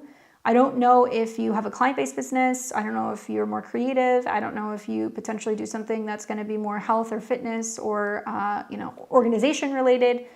But I look at this and I'm like, what a great transit to decide that you suddenly want to start, you know, some kind of service where you're starting your own business, because Aries is about being independent. I was watching a thing the other day where somebody was talking about how, you know, a woman was like going through this issue and she was like, yeah, my husband's been unemployed for like the last year and he can't find a job. So I just decided I was going to start posting on Facebook saying that I was going to go and organize people's garages, and just started posting on Facebook. And she would spend a whole day, she would charge between like $800 and $1,200, organize people's garages. Within 6 months, she was doing 3 garages like a week and was bringing in like $10,000 a month just organizing people's garages. And I was like, oh my God, Saturn and Aries. Like, we're gonna see so many people who are gonna start doing that stuff that people are like, I'm overwhelmed. I don't know how to cook, clean, walk dogs. I don't know how to organize things. And the people who are willing to start their own businesses this year are going to kick ass. You are one of those people. So you have to think about what it is that you would want to do, because the sun is wanting to run something and do it on its own. And I think with Saturn and Neptune, it could be a cleaning company, right? It could be that also, you know, you're taking care of people in need, or you're dropping off food, or you're taking care of people's like health, or you're organizing things, or you decide that you want to become an assistant. This is ripe with so much opportunity to do something and not feel like you have to sell out and give yourself to working for a company, that I would spend the next couple of months exploring that. And I would also say don't get lost in the process of working yourself to death, because you can have health issues. Usually when Neptune goes into your 6th house, you start having weird things you can't diagnose. Those things are going to be related to your face. So your sinuses, your migraines, headaches, inflammation, you can have rashes. You can also have food allergies. So you want to watch out for some of that stuff. So make sure you're trying to do like anti-inflammatory things so that way you can manage it. And I also have seen sometimes Scorpio risings, I know you're not, but I've seen some Scorpio risings go through that, where the health stuff happens and it's meant to pull them back home. So you might be looking at it as, oh, I'm taking care of my sister, but once your sister's not in the picture or isn't needing to be kind of taken care of, then suddenly your health could potentially get checked. So you really need to watch that. Try some of these things. Let me know what happens. But I mean, there's going to be a job change inevitably. You've had Pluto in opposition to your 10th house. Now Saturn's on your sun. You're burnt out. You've had a Venus retrograde in recent years, Mercury retrogrades, Mars retrogrades. It looks like you've been ready to leave your job. So the question is, what is it that you're willing to initiate and start? Perfect chart to do that. Perfect for being self-employed. You would kill it. You'd work a lot for the next 4 months, but you'd turn around over the summer and you could probably do your own thing. Hopefully that's helpful for you, Tony. Some food for thought. All right, I've got Elizabeth, Amanda, and then Connie.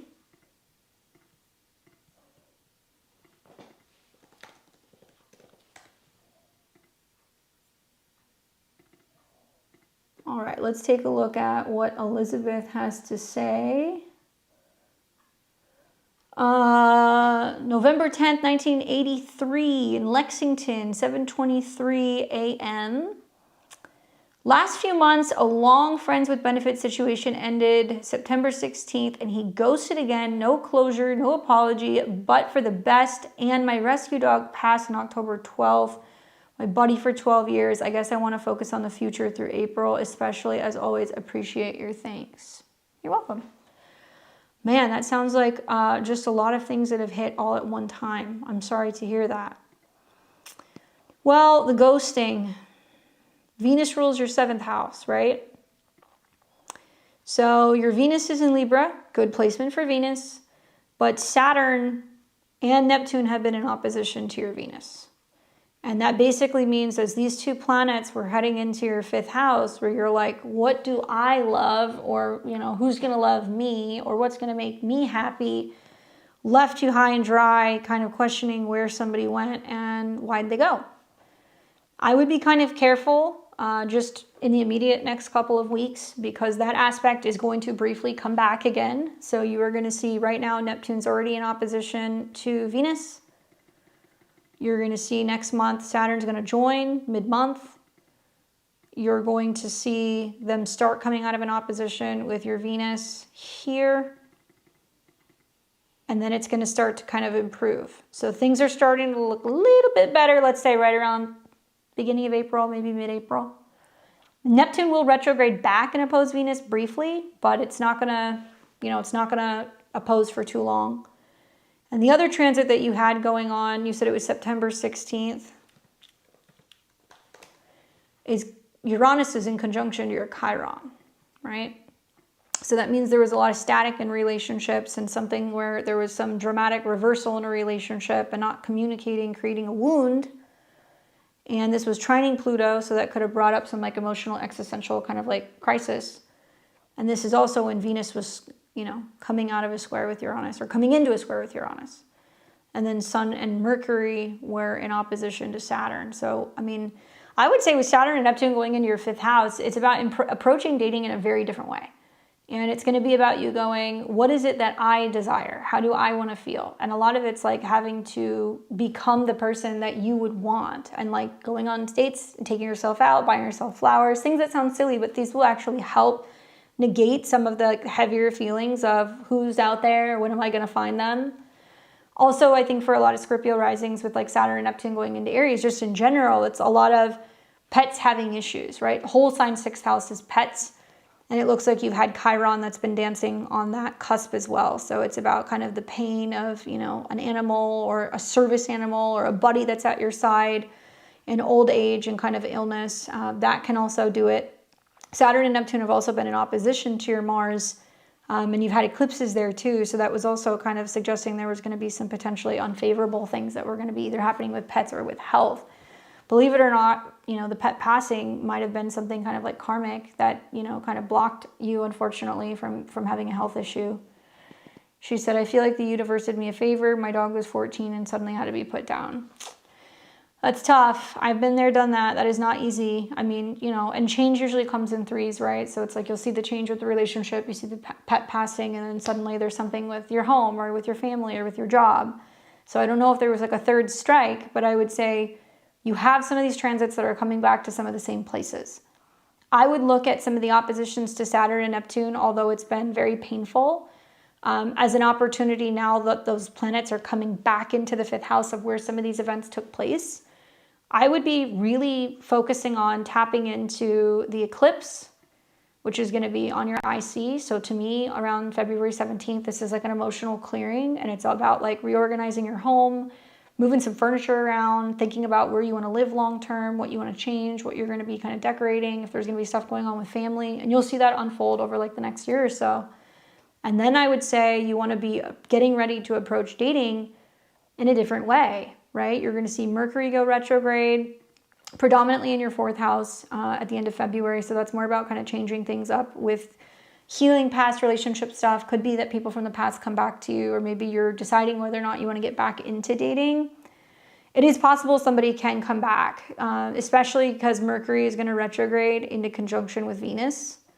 So when Mercury retrogrades, Mercury is about, kind of hearing from somebody you weren't expecting to hear from, and it's going to conjunct Venus. Here's the problem that I have, all right? I know you didn't ask me, but the 11th house represents other people. So because you have Venus, which rules the 7th house, in the 11th, it's the 5th from the 7th, and Saturn and Neptune opposed Venus. That means that you guys had a back and forth thing. He met another person. It's very likely now when Saturn and Neptune are coming into opposition with Venus, whatever he had going on with that other person is probably no longer going to be going on in March. And he may come back and he may communicate with you and be like, oh, this, that, and the other. And I would be like, be very careful. Because the way that the chart reads to me is that now that that other person isn't working out, or now that he's gotten bored, or he wants to see if he can come back in, he will come back in, right? And nothing's really stabilized in the love department, at least until after the Mercury retrograde. By then, Saturn and Neptune are coming out of the opposition with your Venus, but it could be one more like slap that you get if you're not seeing so clearly in terms of what other people's kind of like, you know, intentions are when it comes to dating and relationships. And if you fall back into it, I would say, no, absolutely not. Yes, you have to prioritize yourself. Then you're going to have Uranus that's going to come back into conjunction with your Chiron.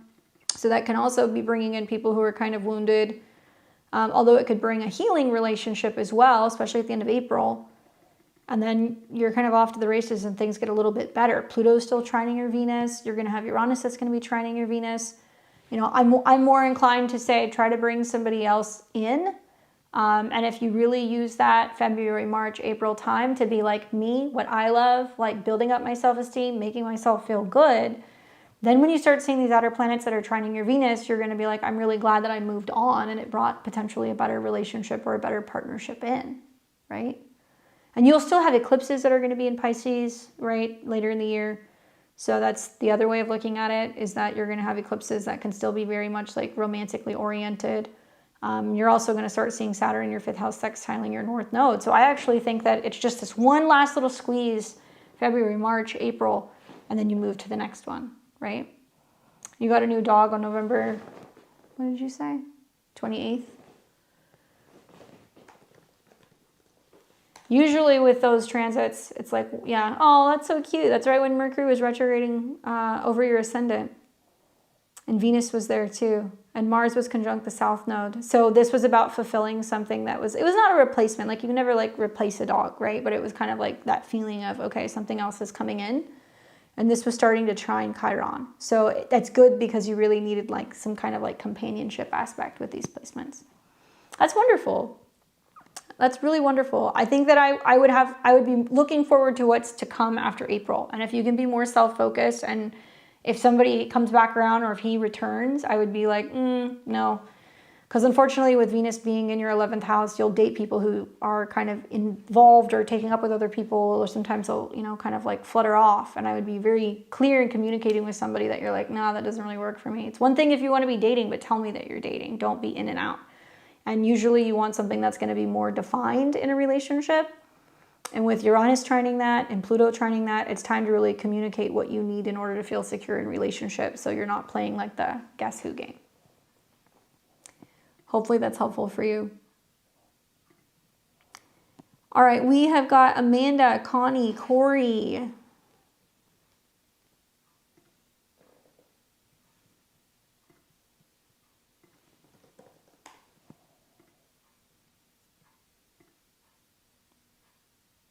All right, so for Miss Amanda, I was looking at your question. Do you want to expand on specifically what you're getting done? Because I'm a little iffy about some of the dates that you were giving me. So Amanda's 29-degree Virgo rising, Sun in Capricorn, and Moon is in Taurus. She says, hey girl, please pull my chart. Let me know what I need to know to harness the current energies. I'm getting over the ex that I got replaced by after 3.5 years, and I'm having cosmetic surgery on 2/12. You're welcome. Girl, you are cutting it close in that department. So, oops, that's 2025. So generally, like 95% of the time, like when I have a client that says to me, oh, I already had something booked or scheduled that's going to be cosmetic, it's generally not a good date. Okay. I've lost a lot of weight. I'm having a neck lift to remove some excess skin. So the concern that I have is that for you, the 8th house rules surgery. Okay, so you need to see something positive that's going on with Mars. And we also need to see that ideally it's in a fixed sign. It is. And we usually like to see some good aspects from the moon. I could go one of two ways with this. One side of my brain says, Mercury, your ruler, which deals with your health, is conjunct the North Node in Pisces, which means you're hoping to get some kind of like medical intervention or care to correct something that's going on with your body and with your health. Mercury is in the degree that it is going to retrograde back to. So that tells me that very likely you could have issues with healing. There could be some delayed stuff with like fluids, and like you're running the risk of being more prone to getting sick or having an infection. Sixth house is about getting clean, right? So washing your hair, taking a shower, taking care of bandages, anything like that. Like you need to be all over that because you're going to have a retrograde here. I also feel like it may significantly interfere with your work schedule, although you may already know that, but Mercury does deal with your career, and it might mean that there could be some scheduling changes, or that it's changing something about how you're working or when you go back to work. Mercury is debilitated in Pisces, so it's not the strongest place for it to be. The only real positive is that it is trining your Pluto, so it's good for aesthetic changes, and this isn't a sign that deals with surgery. It is also sextiling the moon in Capricorn, which is picking up the energy of Saturn, which is at 29 degrees. And I would hope that you're doing this more for you, not because you feel like you have to do it, for appearances. Because I look at this chart and I'm like, she's trying to squeeze a lot into her schedule. She may feel like it was something that she decided like at a last minute to do, and she may feel like this is something that she has to do in order for her to be deemed more attractive. And when Mercury goes retrograde, you're going to see that there's going to be some delays with healing. And then there's going to be an eclipse that's going to come days after that, right on the cusp of your sixth house. And that eclipse is going to quincunx your ascendant. This is usually where I see people have health issues. Virgo is health, And so this could be talking about stuff where you're still having, some effects from anesthesia, or you're still having some effects or some like nerve related stuff. So you're getting it on the 2nd. I wonder, are you going to go back the 16th, 17th, 18th and go and do like a checkup with them? And are they going to be like, well, yeah, we need to clean the area, or, it's taking a little bit longer to heal, or, we need to give you an antibiotic, or some kind of liquid to cleanse it. And that's going to pick up the energy of Mercury. So you really want to watch your health pretty much the 17th, 18th, as the moon's going through there. And then Mercury turns retrograde, which means that you're waiting for some of the effects of the surgery or the inflammation, like the fluid, to kind of, wind down. And then likely you're going to see that this is going to be a period of realizing, okay, am I starting to see the results I want in early March, about a month later, under the Cazimi. And then Mars goes into your 6th house, and then you can kind of regain and focus more on like physical fitness and wellness. But Pisces is going to be your lymphatic system. Is going to be also your immune system. Do you remember like last year during March-ish when there was an eclipse and a retrograde that you got sick? Do you remember going and talking to a cosmetic surgeon, or when did you start thinking about doing this stuff? Because looking at that cycle is going to tell you what's going to happen this time around. And Uranus is also like conjunct your North Node. Technically, it's in your 8th house now. So I would just say, you can do it, but you need to make sure that you can like take care of yourself afterwards, and you have all of the necessary kind of like gauze or wound care or cleansing. You need to really make sure that other liquids and soaps and things aren't getting into it, because that would concern me, especially because you're going to see it kind of square your natal Mercury and also your natal Uranus. So also there may be some issues with like driving. So make sure that like you have something covered in the back of your car, you have something covered, you have like a surgical pad if they tell you to keep it on the back of your neck so it's not rubbing on something. And possibly there's going to be some changes to ultimately like your schedule. And then on top of that, look at this, the eclipse, it's right on your Venus. So this means that there is something that's being renewed when it comes to your values, your money, your health, and your beauty, and you're going to feel like it's going to make you look younger. And it might, because your Venus is in the 5th house. But that's going to square Uranus. So are you having to travel? Like, are you going somewhere out of town to do this? Are you having to fly somewhere? Like, what does that look like in terms of like the actual transit? As long as you're not doing it on the eclipse, I'm okay with it. As long as you're not doing it with, Mars in, a square to Uranus, I'm okay with it. And so that's why I said you're cutting it really close, because technically none of these things are happening on the 2nd. It's local. Okay. And do you know what time the surgery is going to be and what city it's going to be in? And is it actually surgery, or are they going in with a laser and melting something away? Because Mars is in Aquarius. So I was like, is she having something like melted and like sucked out?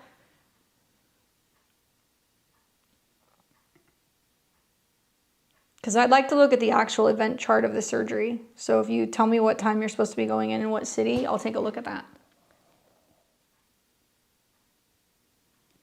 7:30.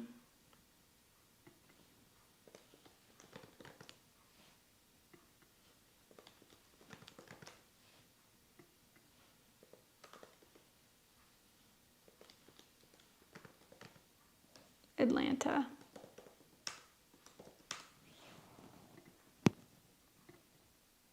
So you're going in right when Mars is crossing the ascendant. Sun's in the 1st house, Venus is in the 1st house, Moon's in the 2nd, so this is right after the full moon. And then Saturn is the ruler, square to Uranus. Okay. Uranus in the 4th house. What's the aftercare going to look like here? Do you know? Like, do you have somebody that's going to be like helping you at home? Because I'm looking at the square that's setting up from the 4th house to Venus and Mercury. So it makes me feel like there would be some care that might be coming from a relative or a female friend or someone like that. South node there, North node conjunct Uranus, Venus conjunct Mercury, Mars coming into conjunction with North node. And then you do. Okay. Okay. I'd feel better if you had care. I'm not just saying that. I could see it in the chart. Like when I look at your moon North node, it's on the Uranus in the 4th house. So somebody's going to be there to help you, get you back and forth, but be very careful, because that Uranus in Taurus is talking specifically about the neck and anything that's going to be like any effects that you have from like anesthesia, any like nerve related things or anything like that. Have you seen this person before?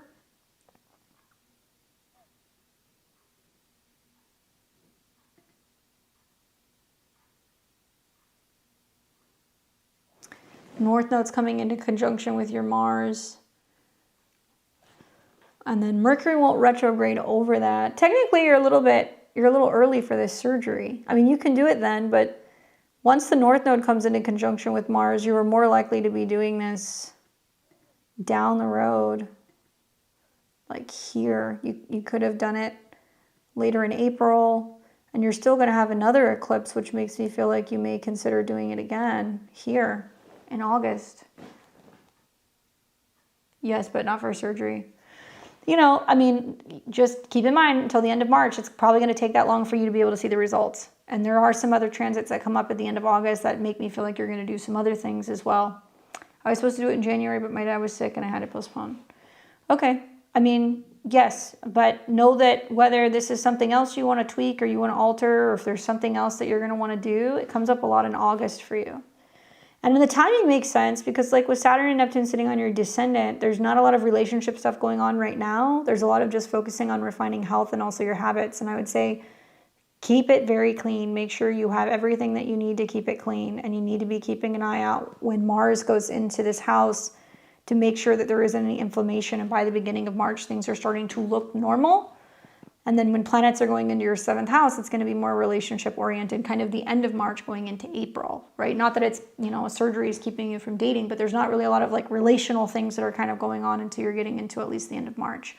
So it's good to be thinking about health, habits, physical appearance, anything that deals with wellness, anything that deals with also healing stuff or taking care of things.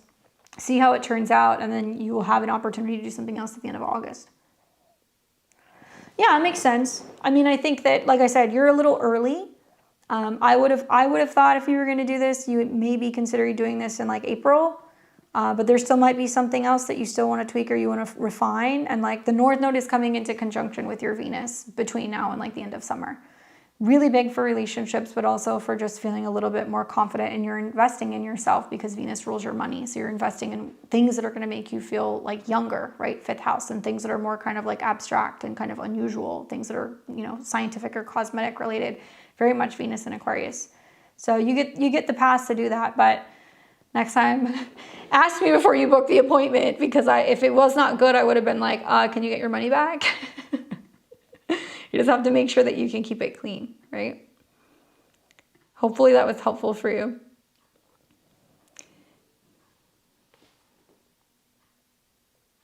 Yeah, well, you're going to get done before the summer then. I mean, there's still going to be something else at the end of August you're going to want to do. I can see it. I don't know what it is, though. But it's going to be something else when that eclipse hits your Mars. You're welcome. Good luck. All right, so we have got Connie, Corey, and Julie.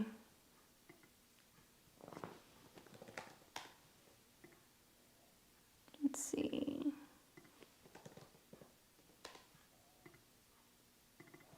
What's up, Connie?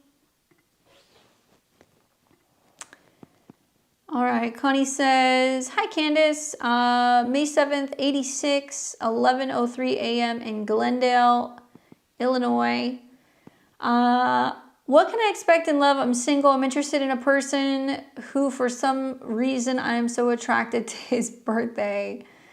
January 14th, 86.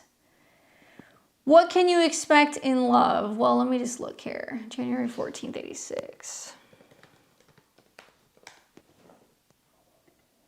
You like him because he's got Jupiter in your 7th. And you guys have Venus conjunct Mars. That's why you like him.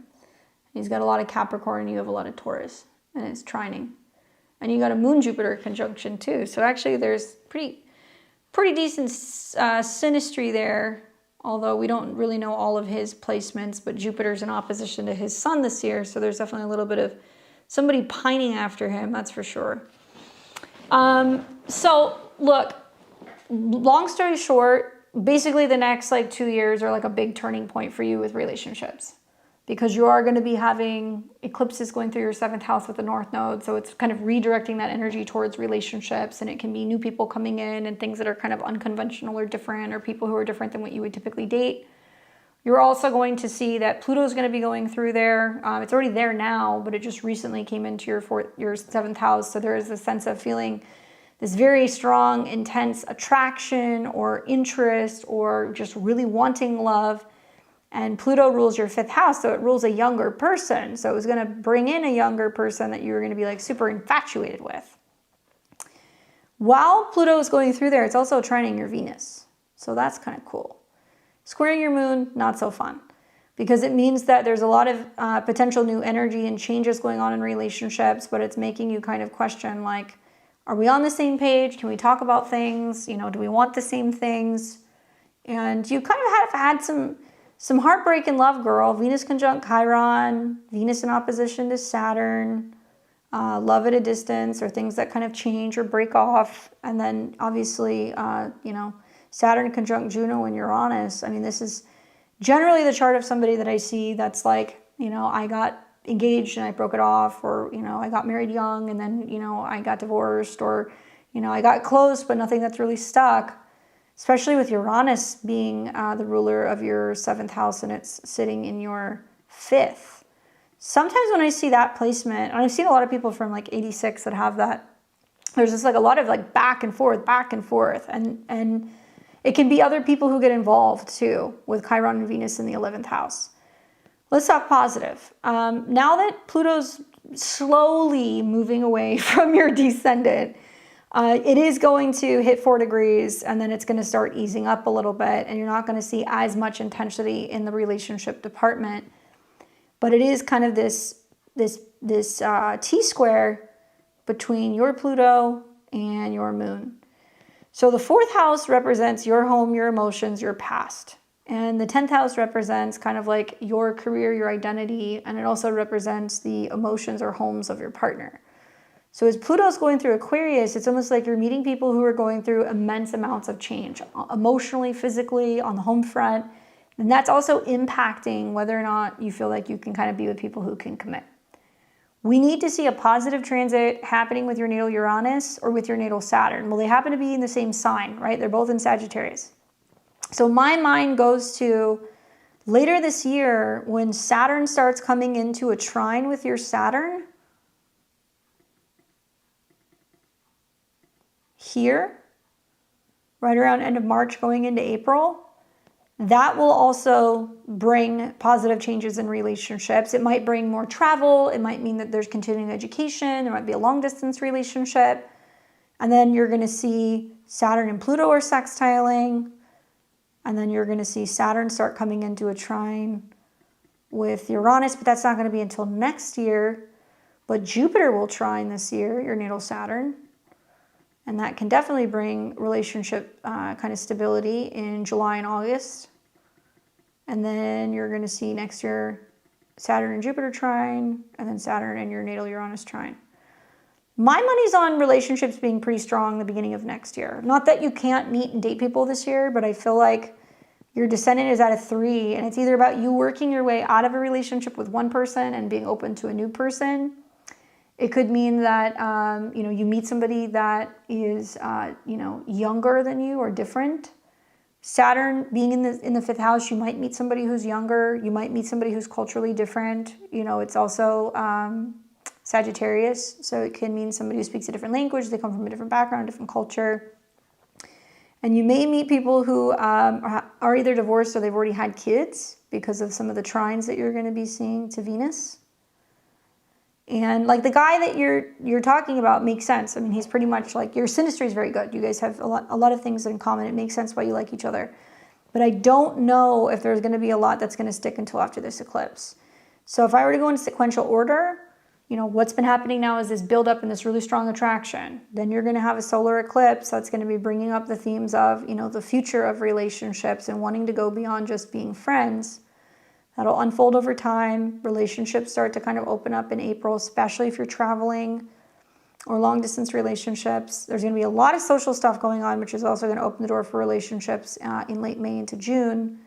And then I think it really starts to actually really gain momentum in July going into August when Jupiter and Saturn start trining.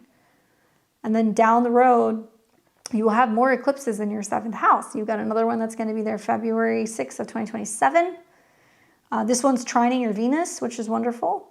Sextiling Saturn, wonderful. Sextiling your natal Uranus, wonderful. So everything really starts to kind of stabilize what looks like right around the beginning of next year. I also think that you have to understand that you have outer planets now that are in your 7th house.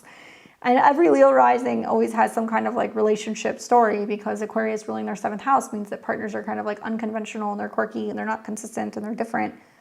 And it being at a 3 means it's changing the way that you're communicating in relationships. Maybe it means that you're dating in an unconventional way. You're dating online, or you're meeting people in local groups, or you're joining kind of like meetup groups or stuff that's like, just different. And that would be good for you because you have that Venus in the 11th house. You need diversity. Otherwise, this is a chart where if you were left to your own devices, you would just always work. Mercury, North Node, Sun, Moon, and Taurus in the 10th house. You'll just work your life away. And so, with Pluto going into the 7th house, it's about also being willing to go to some of these Pluto places. Pluto can mean you're going to bars, restaurants, casinos, nightclubs. You're going to things at nighttime, right? Kind of dark and seedy, like dive bars is very Scorpio, to go and meet others, and factoring that into your PM evening hours. The 7th house is when, we start to see the sun set, and then we go to dinner and we meet and connect with people. Well, Pluto's squaring your Mercury. It's saying, hey, it can't just all be about working and making money.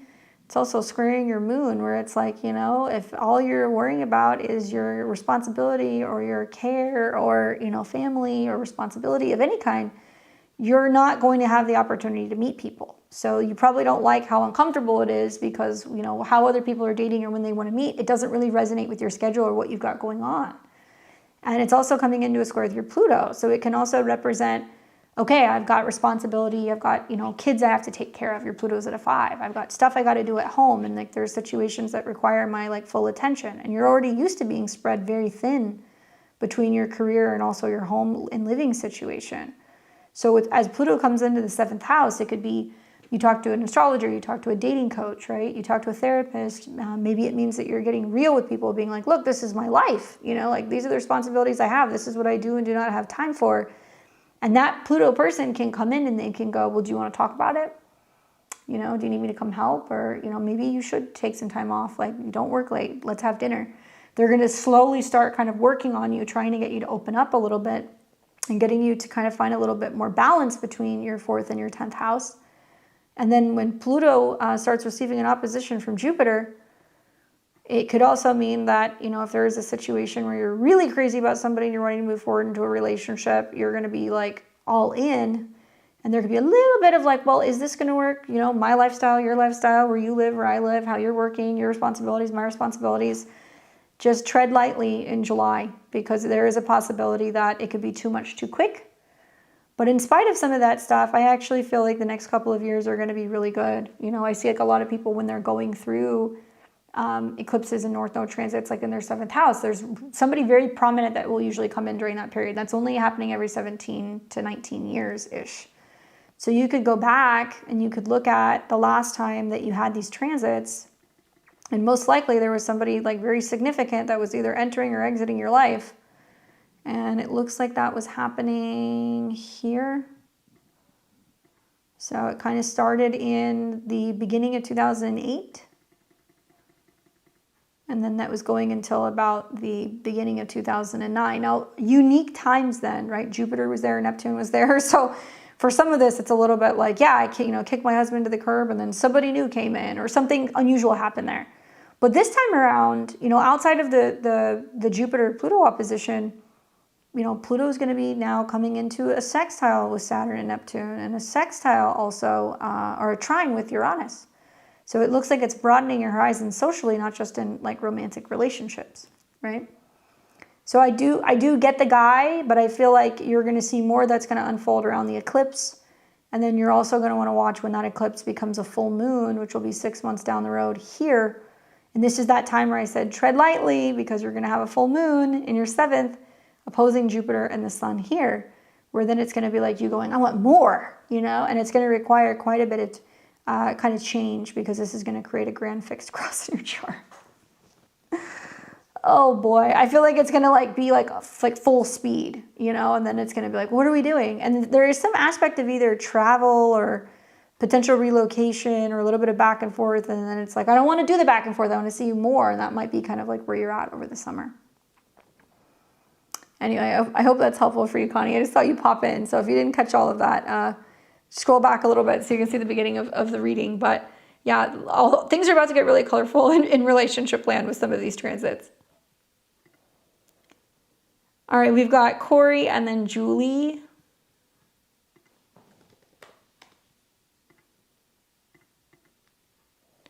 Let's make sure this is the right Corey. Yeah. What's up, Corey? Usually there's like 2 Corys that circle around here, so I never know which one it is, but I've got your chart here. All right, we've got Corey. Wanted to zoom in on February. Let me know what actual dates in February for me to talk and connect with people to advance my business deals, and what the overall month of February transits in relation to my chart mean and what to expect. And I got your birth details here. All right, so February. Something you need to know about February is that there's definitely going to be some stuff that's going to get kind of wishy-washy for a Gemini rising chart. Okay? So it's going to get wishy-washy because Mercury is going to start to come into shadow, and then it will go retrograde. So if there's any takeaway, probably your strength is going to be before Mercury goes into Pisces. So if we're looking at it from right now, it's the 30th, but let's say from the 31st, basically from now until Mercury goes into Pisces on the 6th are some of these stronger days. Okay, for you and communication, for you and setting up meetings, confirming dates, writing up contracts, proposing things, planning travel, that's going to be your strongest time. Because once Mercury goes into Pisces, now it's moving into a sign where it's less about logic, it's more about intuition and confusion. Pisces obviously can be positive in a sense where then from the rest of February into March, you're navigating your career more intuitively. So you're going to be like, I feel like I should call this person. I feel like I should change this meeting. I feel like I should rearrange this. Don't fear the Mercury retrograde because this one's way better than the one last year. Not only is it being influenced by Jupiter, and Jupiter is in your money house, but it's also trining your Mercury, your chart ruler, trining your sun in the 7th house, which is about making money. So now everything shifts more intuitively. You then have until Mercury hits about 9 or 10 degrees that it goes into shadow. And this is where it starts getting wonky around February the 11th, because now it's hitting the degrees which it will retrograde back to. So you're going to start seeing the miscommunications, misunderstanding, changing of schedules, forgetting things, people not communicating well. And in your chart, it's actually more tied to your 5th house, which is my business, right? Or how I'm getting creative with what I'm doing professionally. And it's dipping into your 11th house, which is how you're reworking your business goals, how you're reconnecting with people, how you're having meetings. So I would go into this month going, there's a list of people that I have to follow up on, and that's, are we working together or are we not? There's a list of people who have been on the fence, and I need to circle back around and say, hey, let's grab lunch, or I'd love to run something by you, or I'd love to check in and see how you're doing, or if you still need any help. And then there's a list of people that you're like, these people need to fuck off. These are the people that we are getting rid of, right? Or these are the accounts that are overdue, or these are the people who, I no longer can continue to work with, or that I feel like are taking up too much time. And I would literally create a list. Then what's going to happen is when Mercury starts its retrograde, which won't be until later in the month, I would say at least up until this point, Mercury is trining your sun. Now, the better day will be when Mercury trines Jupiter. So after the new moon solar eclipse, you're going to have Moon and Mercury trining Jupiter. February 18th. I don't know what day that is. I don't have a calendar in front of me. But February 18th is going to be a good day because you've got your money lord, your chart ruler, and Venus all together, and Mercury's still direct, trining Jupiter. Great day. I love that day. Then you're going to see Mercury start to go retrograde here on the 26th. So just to be on the safe side, anything after like the 11th, know that things can get a little wonky. When it goes retrograde, it's going to come back and make some of these aspects. So look at what happens. When Mercury starts turning retrograde, it's got the moon coming into conjunction with Jupiter. It means that you're going back, reconnecting with people, reconfiguring some of your goals at work to make money, to get paid, to get whatever is owed to you, or be like, hey, are we good? Like, did we get the transfer? Can there be delays with money? Yes. But can there also be people circling back around being like, hey, I want to work with you, and you may have your opportunity to be like, guess what? You know what? Now I don't have time. Like, I can factor you in, but this is what the price is going to be, or, make it sound like you're doing them a favor. That's what I would do personally. That's how I've used those retrogrades when I have that. I also think that you're going to want to watch when Mercury comes back into conjunction with Venus, which will be on the 27th, another day that looks like money might be returning to you, or you can kind of figure out whether or not people are going to be willing to kind of sign or go along with business. You can make this a really good kind of like timeline too, where you're like, I'm giving people until the 27th, to kind of get this settled. And then you're going to see Mercury continue to go back. You'll have the eclipse that's going to be happening on the 3rd of March, which is naturally going to light this chart up a lot because you are a Cancer, so you're impacted by the moon. But this is going to be showing you where now you're kind of trying to close on some projects or on some deals that involve correspondence and communication with other people. And that will be an eclipse. So it's also about balancing what's going on at home versus career. And then you're going to have that other sweet, sweet transit come back where Mercury is going to trine Jupiter. And that's going to be happening, I would say, March 5th, 6th, 7th. Now, Mercury is still direct, though, but those can be some days where you can see something kind of go through. And then Mercury is not going to go direct until March, so it'll go back to about March 19th or 20th, and then it's direct. Yeah, right around the 20th. Then it's done.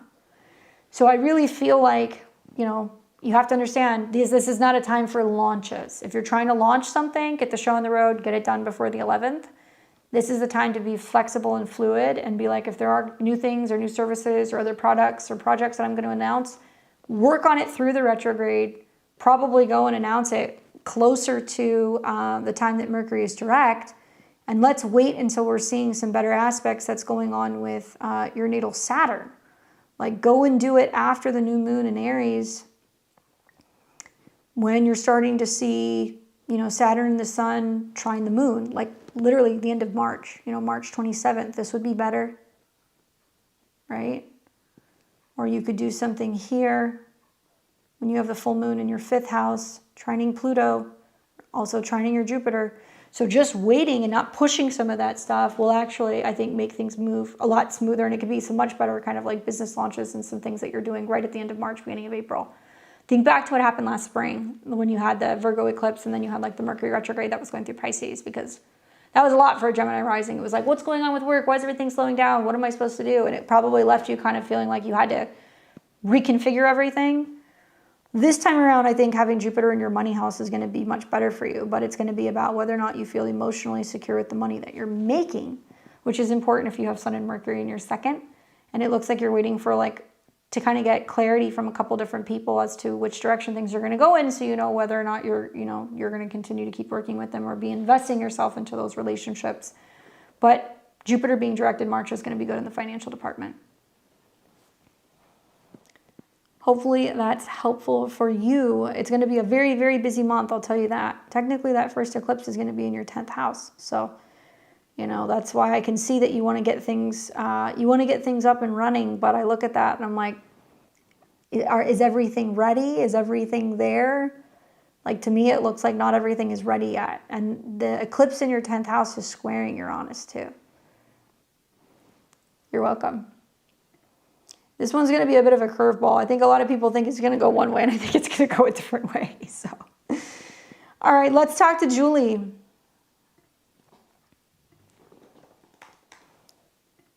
And then after that, we have Dana and Matt.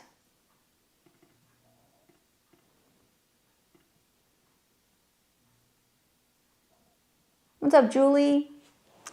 January 24th, 1989, 4:35 p.m. in Toronto.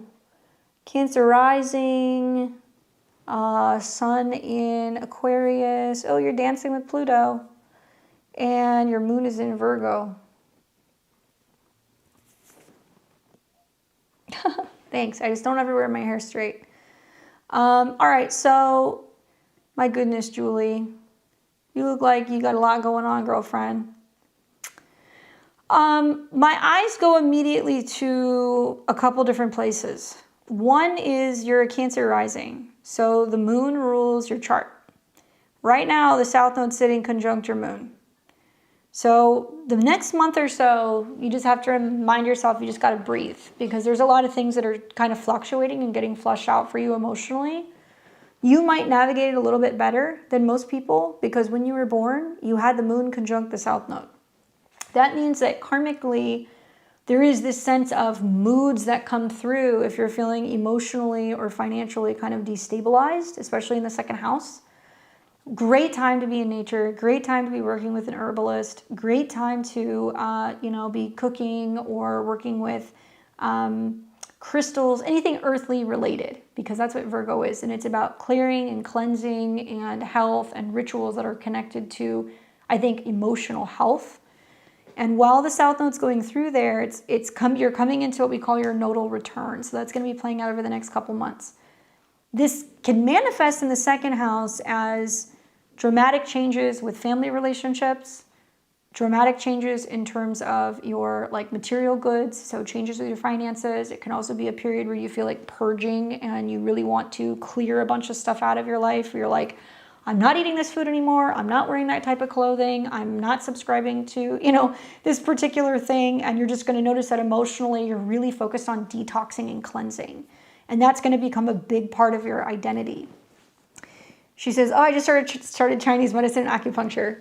I love that, because this is where you really start to lean into that Virgo moon, where you're like, let's not just kind of like try to, you know, fix problems. Let's get to the root of the issue, because it really wants to get to the bottom of it. And particularly what might interest you is like stuff that deals with women's health, hormones, reproductive stuff, anything that's also connected to, I would say, the gut and digestion, because your moon is at an 8. And so 8s always have like this like Scorpio energy, which is about like puncturing or removing things, or like releasing pressure or detoxing. So that's great that you're going through that type of school. And you're going to see that be a huge theme. So just don't be surprised if you're like going kind of like wackadoodle and you're cleaning out your kitchen cabinets, you're cleaning out your clothing. Like there's going to be a lot of you cleaning out and getting rid of things basically between now and June. And it's really good for like emotional detoxing and using herbs to do that. So you're kind of like on the right path. The other place that my eyes go to is that you have Pluto that's crossing your sun. So this is a once-in-a-life transit. Not everybody gets to go through these transits. The sun is the more kind of like, you know, ego part of the body, where the moon is more subconscious and its emotion. It's your emotional patterns, which are also getting flushed out. The sun is more, this is me, my identity. This is what I do for my career. This is who I am. And Pluto sitting on top of your sun is a dramatic transformation of who you are in this world. Your sun is at a 4, so it's going to be about, you know, dealing with purging and detoxing relationships with family members. It could be father figures, it could be about grandfathers, it could be connected to boyfriends, romantic partners. And Pluto represents your 5th house of romance and children. Now it can mean that you're entering into like an apprenticeship, right, with somebody who's teaching you all of these kind of, you know, alchemy type things. That's like, well, you use these needles and it's a system and it's this kind of energy channel, and then you also use this herb, and like you're learning all of this stuff. And somebody really powerful comes into your life that's transforming the way that you look at who you are and what you do. Mercury is your mind. It's also representing private spaces and also continuing education, things that you do with your hands. So you might be learning a lot about like frequency devices and things that are like connected to like electronics. So I know they do that in acupuncture. Like I go to an acupuncturist pretty regularly, and every now and then she'll stick some stuff in there and then she hooks them up to nodes. And I'm always like, I know what nodes are, but I don't know what those nodes are. But I guess it's like a current, right? So that connects some of the systems. I don't know. Anyway, energy healing, sound healing, vibrational therapy, anything that's dealing with the nervous system, and that kind of stuff is also going to be kind of coming up a lot. So it's just intense periods of studying, intense stuff with communication, learning how to work with people who are dealing with some very difficult health issues to pinpoint, right? Pun intended. And how to have like a bedside manner, because the 7th house is like how you work one-on-one with other people. So I could definitely see that being another theme. And while you're going through this transit, it's happening all year long. So it's literally like not one particular place I can pinpoint. It started up basically the last month, and it's going to kind of run, you know, basically all year. But the most intense period is right now. And as Pluto's going into conjunction with your Mercury, which is about learning and studying and, you know, working with patients, it's squaring your Mars. And that's a little frustrating, because you might feel like your studies or what you're doing is getting in the way maybe of dating, or if you're in a relationship, you feel like you're a little less tolerant of like bullshit because you're super focused on what's going on with work. You may notice that relationships are changing and transforming also in a positive way, where it's, you know, leading more towards either having more freedom or, you know, allowing people to kind of like be who they are and accepting them for who they are, and you're shifting your focus more to work and it doesn't become so relationship obsessed. It can also mean that relationships are taking on a new phase, and it's going to be more about talking about 5th house matters. Like, are we really still in love? Do we have good intimacy? Is there good chemistry? Do we want to commit? You know, do we want to have kids? If we have kids, how is it going between us since we have them? You know, that kind of stuff can be going on. And then Uranus is wrapping up its tour conjunct your natal Jupiter, which is about education, and it's teaching you a lot about the healing sciences, Pisces, and also working with like herbs and like joining certain groups and affiliations. So something I would say between now and the spring is joining professional affiliations of people who are doing like, you know, Chinese medicine would be really good for you. Not just study clubs. I'm talking about like people who already have their license, they're already practicing. You can go to lectures, you can go to events. Really bringing in a lot of the herbal aspects into that would be really, really good. Also, I think that you're probably going to find that there could be some kind of bridge and variation of bringing in things that are going to be like working with crystals, working with stones, grounding mats, things like that might also be really interesting to you. I mean, I see a lot of charts. I look at this and I'm like, how you doing? You know, just having Pluto on an angle and having Pluto on your sun, but having something going on with both of your luminaries where they're both changing very dramatically at the same time. Your conscious and your unconscious bodies are both going through like a major purge. And I think that maybe it's a good thing that you are working in an area where so much of it is about renewal of, you know, your health and your body and your mind and finding that balance. And you're going to learn a lot about what is and is not good and what you can be wearing or eating. But I also think that it may take a little bit of pressure off of this chart in a relationship sense. Like, you know, I've seen some Leo risings that are going through this right now that are like Leo risings that have planets in Aquarius, and they're like, my grandfather just died, you know, Pluto on their sun. That can happen. Or my dad just had a heart attack, you know, or I'm hearing them go, oh, I just found out that my husband's gay, you know, or that my long-term partner has been cheating. I mean, I've heard some really, really, really dark Pluto stuff. And I don't say that to scare you, but like that's the territory that you're kind of going in right now. So if you are in a relationship, keep an eye on what's going on with your relationship. If you are looking for someone, you know, be mindful that you can be bringing in people who can be very Plutonian. Like you're going to meet people who are going to be probably like very Scorpio-esque, or they're just going through like, you know, dramatic change. I would love to see you maybe exploring the idea of working with people who have emotional and psychological issues, you know, that could be helped with acupuncture. Addicts would be wonderful while Pluto is conjunct your sun and your Mercury. I don't know if you have any like background in that, or if you're doing that in your studies or your school, where you're talking to people who are like, I'm trying to quit drinking, I'm trying to get off drugs, I'm, you know, trying to get off of psych medication. Balancing school, part-time work, I'm a floral designer, and I belly dance lessons, single by choice. Being single right now is definitely a lot easier. And so if you are single, there can definitely be some people who can be really interested in you with some of those Pluto transits. But I think that this is a huge turning point. And I wouldn't say that I would stay away from relationships either, because Saturn is your relationship lord. And as Saturn is going into your 10th house, a lot of the changes that you make with your career will actually equate to a major change in your relationship status. You just don't see that yet. I have some of the same placements as you. I have Venus, Uranus, Neptune, and Saturn all conjunct just like that. Yeah, a little different and unique in the work world, but also in like relationship world. But sometimes when you have Pluto come into conjunction with something at a 5, which you have, you meet somebody that really knocks your socks off. So keep an eye out for that, because that may actually be something that's going to be happening this year. That doesn't really start to heat up until here. So the end of March through around July. But when the North Node starts getting into your 7th house fully, and you have like eclipses there, February of next year, North Node going into your 7th house, July of next year, it's very different in relationship land, because the North Node will be conjunct your Mercury and your Sun. Dare I say, I don't think you'll be single for much longer. And Jupiter hitting your moon makes me feel like there may potentially be a move, and talking about, you know, potentially cohabitating with somebody next summer. So never say never. Hopefully that was helpful. Really cool chart to hear all of like the cool things that you can do. And I love that you're going through a Pluto transit and you're doing Chinese medicine. That's great. Someone says, I'm a Leo rising, Leo moon in the middle of a divorce right now. See? So consider yourself lucky. Sometimes when people go through those transits, being single is a whole lot easier than being in a relationship, unfortunately.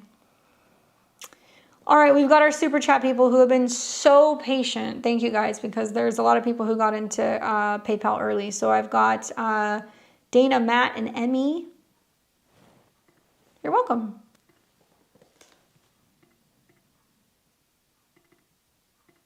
All right, let's see what's up with Dana. Dana says, gotta scroll way back. All right, November 27th, 71, St. Petersburg, Florida, 9:12 a.m. Miss Dana, let's see, what else did she put? Did you have any particular questions for me, or you just want me to tell you what I see?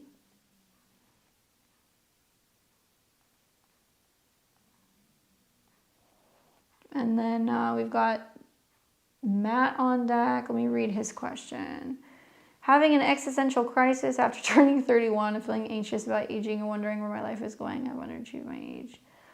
Teaching observation also didn't go great, and I'm wondering if a particular observer of mine will be impressed with anything I do. She's OCD. All right, got that. And then Emmy wants to know, straight to the barrel of my first time return. All right, well, these are definitely some good questions. So let's see, does Dana have anything for me? There she is. What do you see for the Saturn-Neptune conjunction coming up for career and family for myself in 2026 in terms of aspects? Oh, Pluto, you got a Pluto in Libra. So you're going to have that opposition directly to your Pluto. I mean, it's a combination of things. So let's take a look at what's been happening. So you have had Saturn and Neptune sitting on your moon in your third house. My interpretation of that, because that's the last major aspect before it opposes your Pluto, is that there's been this huge emphasis in like learning how to communicate better with family. Could be a spouse, could be a sibling, could just be how you're communicating with family, learning to kind of stand up for yourself and like communicate how you've been feeling. And that seems to be the first piece of the puzzle. Okay, so I don't know when you say for me and my family, but third house is going to be more siblings, aunt, uncles, cousins, neighbors. It's not necessarily your relationship with a spouse, but it has been conjunct your seventh house ruler. So it can mean that you haven't really known how to communicate and kind of express what you need. Naturally, when Saturn, your chart ruler, is going to the bottom of the chart, because that's where it's going to be now for this next several years, you are shifting more into wanting to be home, looking out for your family, taking care of kids, doing domestic stuff, taking care of the house, figuring out where you want to live. That's where all of that is going. And if you notice in your chart, a mass majority of your planets, other than like your Mars and your Moon and your Saturn, are all at the top part of your chart. So what you're dealing with now over the next number of years is, Pluto, the nodes, Saturn, Neptune, Uranus, they're all at the bottom of the chart. So it's bringing all of your attention back to your money, second house, your home, where you're living, what's going on with aging parents or relatives, what's going on with your kids. That is now the focus. So you're starting to experience this year a lot of oppositions. Look at all this Sag you have. You're about to have all the oppositions with Uranus. Look at all this Libra you have. You're going to have all this opposition with planets in Aries. The positive is that air and fire fuel each other. So as you're implementing the financial changes, you can feel more stable at home. As you're spending more time at home, you can spend more time with your kids, you can have more fun. It is going to pull you away from work a little bit or from your outer kind of responsibilities. And being somebody who's got, kind of connected to your whole sign 10th house, Pluto, Juno, and Uranus, where maybe you worked in law, maybe you're in education, maybe your identity is so tied up in, I'm somebody's wife or I'm somebody's partner or the people that I help or the things that I do, the connections that I have with community. You're bringing it all back home.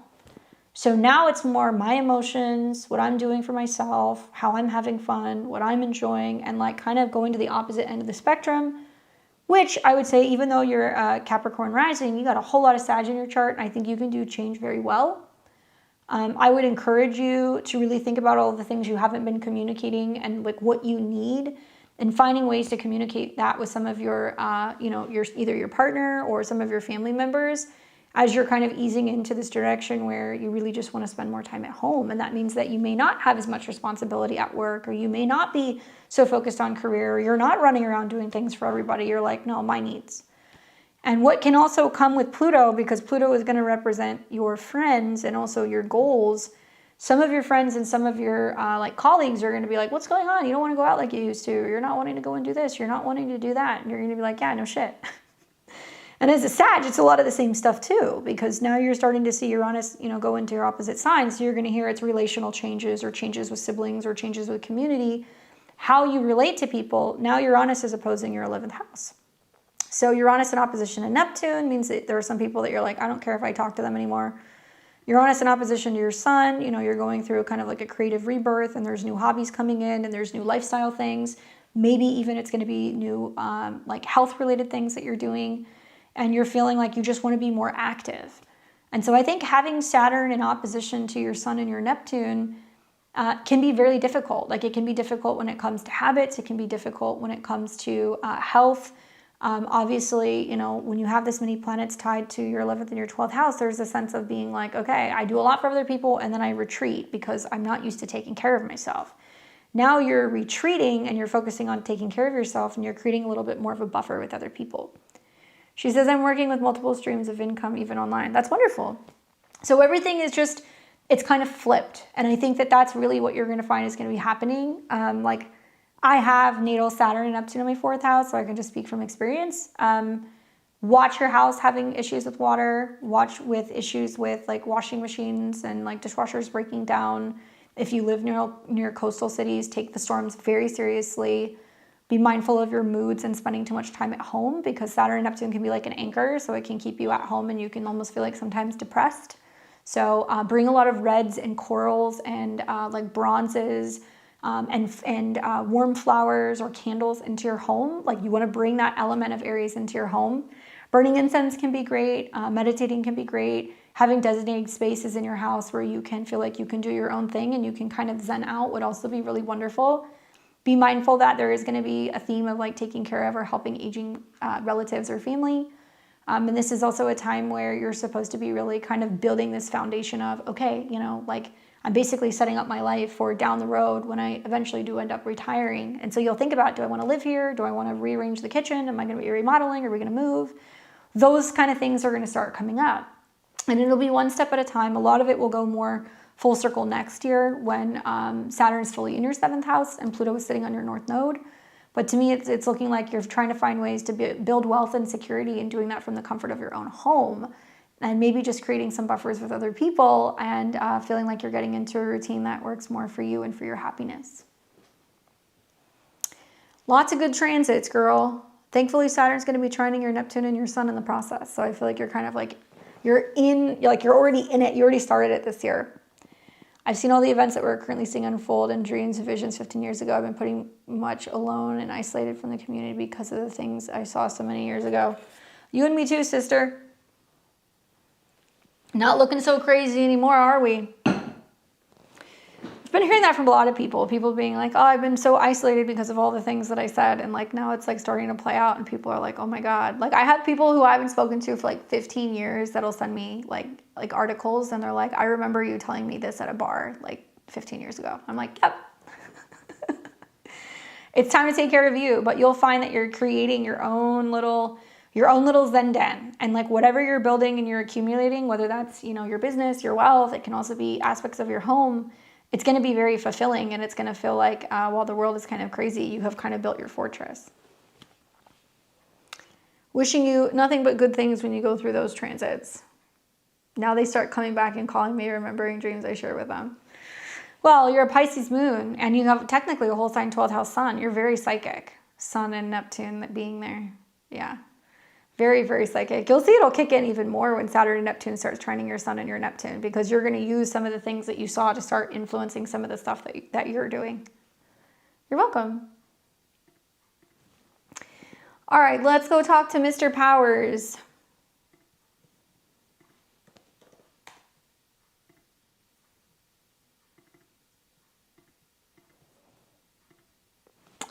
All right, so Mr. Powers is having an existential crisis after turning 31. I'm feeling anxious about aging and wondering where my life is going. I have underachieved for my age. Things didn't go well with the observation, wondering if they will be impressed. They're very OCD, needing a message in this moment of doubt. Well, now you're moving from an annual perfection, year 7 to an 8th house year. And so the 8th house can sometimes be this realization of like, oh my God, I'm not going to be here forever. Like, you know, like there isn't going to be a situation that's going to allow me to be young forever. That's very Scorpio. That's also very Pluto. So when you go through your 8th house year, it's basically going to be taking place from now until your birthday in January of 2027. And Pluto is connected to, as is Mars, your whole sign 8th. Okay, so I use Placidus, but for annual perfections, I use the 8th house.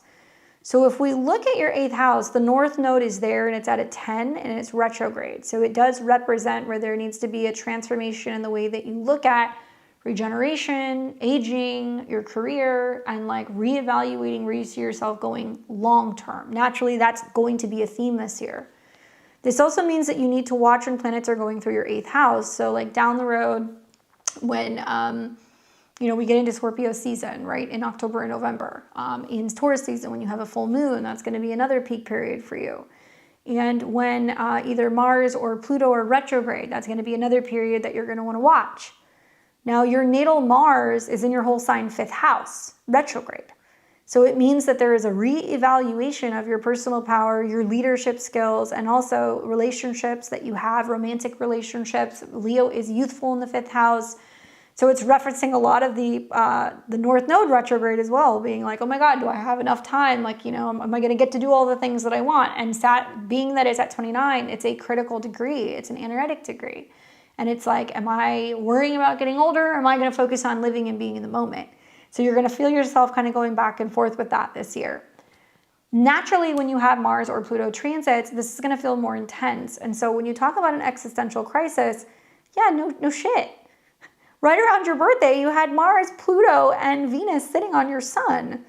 So even that is saying a lot of the same thing. It's like, these are all these goals and these things that I want to have happen. Like, am I going to make it happen? And the 11th house could be about watching other people go through life and, people who are having career success or buying cars or houses or traveling or having kids. And you're like, am I ever going to get those things? Like, be very careful trying to keep up with the Joneses, right? Time is not real. That's one thing that you're going to learn. I think especially as an Aries rising, that's going to play into your favor because Saturn and Neptune is about this dissolving of time. The signs that are the most youthful are going to be Aries, Gemini, and Leo, in my opinion, from what I've seen. People who have these placements are going to age very well. Mars is in Leo, that's your chart ruler. Aries rising, right? You don't have anything in Gemini, but you will start to see as Uranus is going through Gemini, it's going to be sextiling your ascendant. So you're going to be youthful from your frame of mind. You're going to be quick and witty, and you're going to be fun, and you're going to be able to communicate and write and share while still teaching, and that'll sextile your Saturn and your Neptune. And then you're also going to see that now Uranus is going to start trining your sun, which can be regenerative. Pluto's there as well. Every single Aquarius person I've spoken to, like 0 to 5 degrees over the last month, has been like, help me, I'm like, talk me off the ledge. Like, I can't do this anymore. All of them. Sun, moon, rising, all of them. They've all been like, I can't do this. And I have to kind of just sit with them and be like, this is just the process of you going through this kind of like Pluto labor. It will pass. Whatever needs to die off, let it go, because you're having to purge this prior to the eclipse coming in. So even though the eclipse isn't going to be on your sun per se, it's going to be pretty damn close to your Mercury. But that eclipse is also going to start kicking some things off. That's getting you to think more about what your goals are, right? And Mars is there, so it's like take action. So it's also trying to get you to kind of be around like-minded people, right? And Aquarius could be people online. It could be communities. It could be starting groups or networks. And it wants you to start getting active, going after your goals. Works really nice. It sextiles your Sag stuff. It's also simultaneously in opposition to your Mars. So it's bringing up for you this existential crisis of being like, okay, am I going to, hurry up and get going with the show and get going with my goals? While you're in your 8th house year, this is the kickoff of you realizing what it is you want to do and that you need a support system. So that way, by the time Jupiter is coming into Leo and it's like dancing in your 5th house and coming closer to your Mars, which will be more next year, you can see some of those things like fully start to blossom. It's natural also, being an Aries rising, I would say, a lot of these ones have had to talk off the ledge too. You haven't really had Saturn in your 1st house yet. You haven't had Neptune yet there either. So it's going to start coming into conjunction, first Saturn, and it's going to start meeting like right around the end of March, and it's going to go into April. And naturally, when Saturn goes over your ascendant, it doesn't matter how old you are, you start feeling the effects of aging. So there is a sense of like being like, oh my God, like what's going on with my shoulder? What's going on with my knee? Like I remember being 27 years old and, Saturn was going over this part of my chart. No, I was 23. I was 23 when Saturn went over my ascendant. I was pulling gray hair. I noticed that my shoulder was clicking. I was having issues with my knee and I was like freaking out. I was like, what is going on? And that's because Saturn is about time. But the beauty with this transit is that Saturn and Neptune are going to be there together. So it means that you cannot be afraid of lost time. Neptune represents things that you have lost. Instead, you have to be in the moment. I would go and listen to Ram Dass's Be Here Now. It's like such a good like Saturn and Aries, Neptune and Aries kind of like meditation and like speech. I think it would be really good for you. I think that listening to it might inspire you and make you realize that like, you know, you just got to get the show on the road and you got to start doing the things that you want to do and not feel like you're held back because of a certain time limit. I'm seeing this from all my Aries placements. They're like, oh, I'm turning this old. Like, I'm never going to do it. I'm like, shut up, get the show on the road. Because believe it or not, a lot of older people with Saturn in Aries will find themselves like being around younger people, inspiring younger people, like being a leader for younger people. And there can also be like this like renewal of energy, especially if it's trining other things in your chart. So when I look at your astrology, it's trining your Pluto, thank God. So this regenerative energy is saying it's more about wisdom, less about numbers in terms of age and year, right? So I've met a lot of people who are definitely up there, not very smart. Met a lot of really young people, a lot of people that are younger than me that I'm like, that's some pretty like wise stuff that they say. So don't connect age and accomplishments. That's not how this works. Once Saturn and Neptune start trining your Pluto, you're going to look at time differently and you're willing to like renegotiate. You're also going to start seeing Saturn coming into a trine with Jupiter, which is going to bring you, I think, a great deal of like joy and wisdom and also opportunities for travel and education and like what you have learned so far. Because now you're becoming like the teacher with Saturn trining your Jupiter. And then it's going to come into a trine with Venus, which is going to open the door for relationships. Being that you had Saturn in your 12th house, you know, I do think that things weren't really going to start to open up and make sense until you were getting into Saturn and Aries because it's been trapped in your 12th house and now the North Node's moving through there. So you've had like what's felt like a 3-year Saturn return. What other people think about you is more Venus. So the one thing I can tell you is, you know, Venus is going into Pisces. 12th house can be about people kind of observing you. If there's any observations going on, particularly like with Mercury retrograde conjunct Venus, it can actually be quite positive because it means somebody's coming back around and they're keeping an eye on you. But it's only going to be making nice aspects as it's going to be ruled by Jupiter and it's trining Jupiter. Probably the time that I would just watch out for is going to be when Venus is coming into conjunction with Saturn. It can be a little bit harder to get recognition or feel the love closer to around mid-March. And then by the time we're getting all these planets into Aries, so roundabout mid-April, you're off to the races. Mars is on your ascendant, you're ready to go. Neptune's there, you're feeling driven with purpose. The sun's there, you're willing to shine. And all that stuff's going to be trining your 9th house.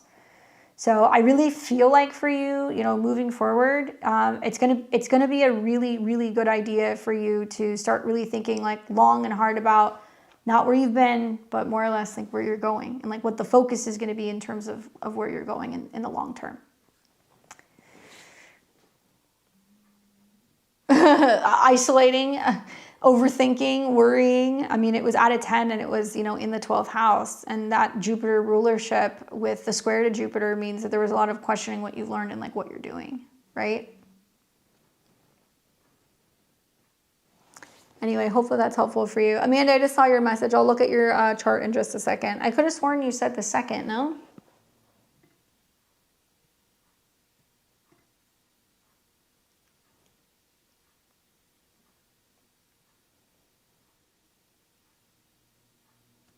I'll go back and look at that. Give me just a second.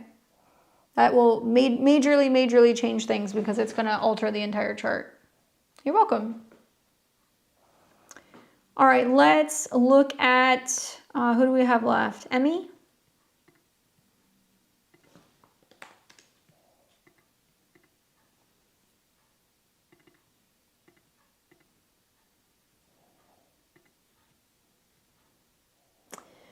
So, Miss Emmy, let's go to your question. I think you said you were getting ready to start your Saturn return. March 16th, 97, 424, 4:34 a.m. Let me change that. There we go. 34 a.m. And she says, staring down the barrel of my first Saturn return, themes to come to look out for and advice most welcome is the true progress lunar return events might be relevant. Well, you're talking about the progressed moon? Because your secondary progressed moon is kind of the precursor for what's going to be happening with your Saturn return. And yes, your Saturn return is going to start this year, but it's going to, it looks like you're going to have several hits to it. So it looks like your secondary progressions of your moon already happened. So it looks like that happened a while ago. It's usually closer to about 27. But the themes of it started back in 2024, like over the summer when it was at 1. Now you've got your secondary progressed moon squaring the sun. Yeah. So as it's coming into a square with the sun, this is interesting. 1, 2, 3, 4. So right around the time it's squaring your moon, you're going to be in your Saturn return. So I'm just looking at the secondary progressions. Sun in the first in Aries, good placement. So it's kind of like, who am I? What do I want? What am I doing? Sun is picking up the energy of work and health. Moon's in its own sign, and they're squaring at 24. So you're going to want to watch the end of April going into May, because this is the first quarter square in your progressed chart. So it's basically saying if you go back in time and go and look at when you had your new moon, which was years ago, now something is being checked. And it's more identity versus home, emotions, family in the past. And that's somehow kind of getting worked out, right? The other thing that I would say is, you can get all of the advice you want for the Saturn return, and certainly it helps, but you're not really gonna know until you're getting to the other side of it. Your Saturn return is also peppered with Mercury as well. So Saturn started coming into conjunction with your Mercury last year. Neptune started conjuncting your Mercury last year. Technically, it's in your obviously in your whole sign 3rd house, but this is like a very wide 1st house you have where Pisces is intercepted. So it looks like there was like a lot of things that might have come up with self-esteem, with finances, with confusion in regards to what you want. And now that you have Saturn and Neptune coming into conjunction with your Mercury, it's picking up the energy of home and also creativity, self-expression, and children, maybe dating. So there's a lot of like, well, what do I think in terms of these topics? What do I want? And it's very personal because it's Aries and things feel a little confusing. I'd be careful making any like serious decisions while Saturn and Neptune are conjunct your Mercury. I would let that cool out a little bit. Watch when your Saturn return starts up, which you're going to start feeling when it's within about 2 degrees or so. So I'd be looking at the end of April, and it's going to continue and really heat up all the way until about the end of May. And then when Saturn leaves your 1st house, goes into your 2nd house, you're going to start to get a brief reprieve from the Saturn return energy. Then it's shifting from the self more to money, values, resources. It may materialize as the 3rd house stuff though. New car, dealing with siblings, learning something, moving, relocating, that kind of stuff can come up. And if you notice, while Saturn is going through Aries, it's also squaring your moon. So it's highlighting some of the same themes that you see in your progression, which is like, who am I, independently, or what am I initiating, and where do I want to live, or where is home, or how am I different from my family? So it's squaring your natal moon, and Neptune and Saturn squaring your moon is a lot of big questions about like your love life, and also, once again, dating, relationships, kind of like family. And so there is a sense of needing to define exactly what you want. You need to speak about it. You need to talk about it. You need to be acting on it if you do want to see changes in these 5th house departments, right? So that looks a little tricky. Obviously, Saturn does not do well in Aries. That's like the one kind of downside. Saturn in Aries is really about learning to do something it's never done before, and it feels very overwhelming and very challenging. Like it doesn't feel like you have the experience that you need. So the advice that I would give to an Aquarius rising with some of these placements is I would be like, if you don't know, you need to learn, or you need to ask, or you need to take a course, or it'd be a good time to learn a language, or maybe be exploring learning more about yourself, or about writing, journaling. Anything that's also connected to traveling or potentially relocating can be good. Learning how to communicate and speak up for yourself, because I feel like you've got that quality. Maybe you don't see it because you have so much Pisces and you have that Cancer moon, But with Mercury and Saturn, you know, in Aries, it should be I think, you know, and like telling people exactly what you think. And affirmations would be really helpful for you. Listening to stuff that's going to be like motivational speakers would be really great for you when you're working out, when you're walking, when you're driving. Stuff that's going to kind of really open up that Aries energy. And it will be funneling into sextiles with some of your Aquarius as well. So I'm seeing a lot of Aquarius risings with Aries placements that are suddenly waking up and they're like, oh, you know, now I'm sticking up for myself, or I'm expressing myself better and I have an outlet. And I think that would be like really good. She says, it's been confusion land for a while. The only thing I've been trying to work on is doing short distance vacations solo for the first time. And that's great because Aries is inherently kind of like nomadic. Like it doesn't want to stay in one place for very long. So as you have Saturn and Neptune and Mars and all these other planets going into your third house, that's good for you. Going places and doing things on your own, I think is good. Exploring on your own is amazing. It's tapping into the Pluto transformation, and it's also going to start tapping into Uranus, where it might get you thinking about, you know, did I meet somebody on the road? Could I relocate? Do I want to spend time in another place? And also you're going to see down the road, you know, Saturn is also going to receive some trines from Jupiter. So it just so happens that right around the time that Saturn is retrograding back to your Saturn, Jupiter is going to start coming in and it's going to start expanding. So you're going to see like things going really, I think, great in relationship land, especially like August, September. And I mean, having a Saturn transit with Jupiter trining is like chef's kiss. That's going to be very helpful. Even though Saturn's going to come back, there's a lot of relationship stuff happening here. So then you'll see Saturn go back over your natal Saturn. That's going to be taking place kind of like end of October. And then it's going to be done in January. And I would maybe just look back at, you know, the last couple of years when you had the North Node that was in Aries and there was eclipses going on in Aries and Libra. You know, what changed for you then, right? My secondary progressed in 2024 was about relationships didn't go well, so hopeful things will improve the next 2 years. Well, yeah, for sure. I think Jupiter going through there, it will. I think it's about investing yourself more in relationships. I mean, you're going to see an eclipse there in August, so that's going to be good. And you're also going to see that the end of the year is going to be peppered with a Mars and a Jupiter retrograde. So I think a lot of Aquarius risings who have been acting out might find that they're going back to partners, you know, or that partners are coming back to them if they've had some changes in relationships. And like that's still going to happen. But Jupiter is, you know, trining your sun actually. So while Jupiter is trining your sun, like relationships can come in, but that's going to really start to kind of open up here. So about May through August is when you see more relational themes happen. And, you know, turning 30 is your big kind of like relational year. So when you go into your birthday next year, when you turn 30, it's going to activate your 7th house and your sun's conjunct Venus in your whole sign second. So you will find that you are in a more stable relationship next year. I don't even think you're gonna have to wait that long. I think it might be something that starts up this summer and then you're gonna see bigger decisions in relationships kind of late spring into summer 2027.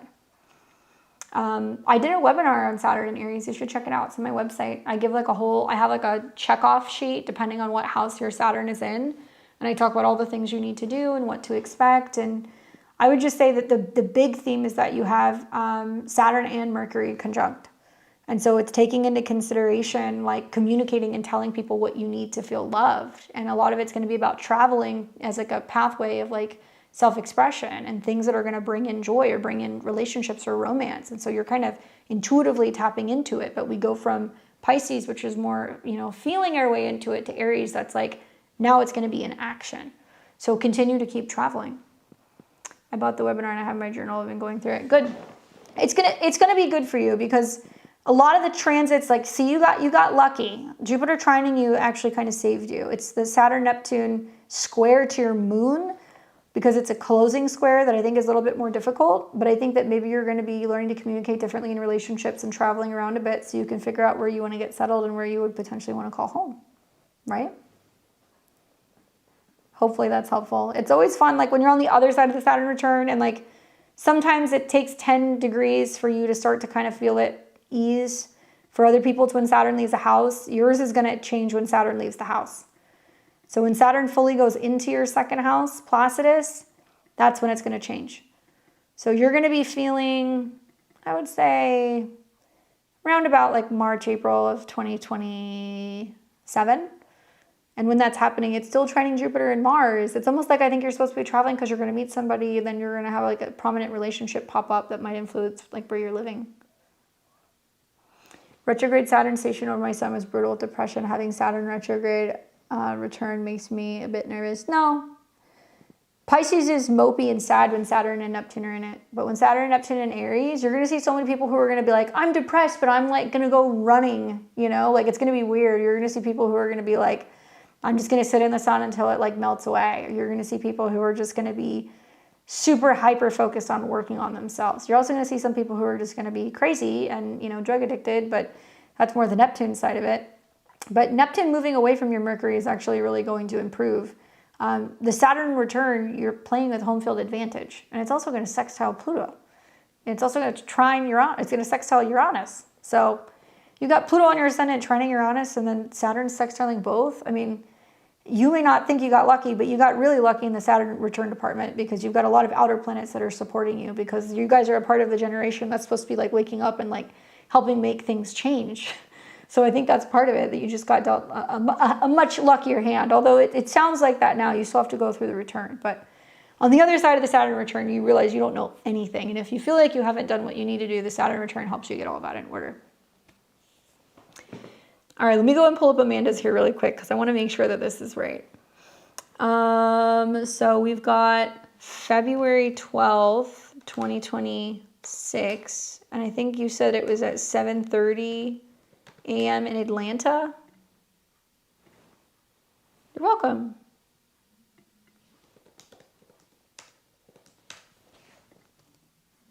Let me take a look here. February 12th. Are you still here, Amanda?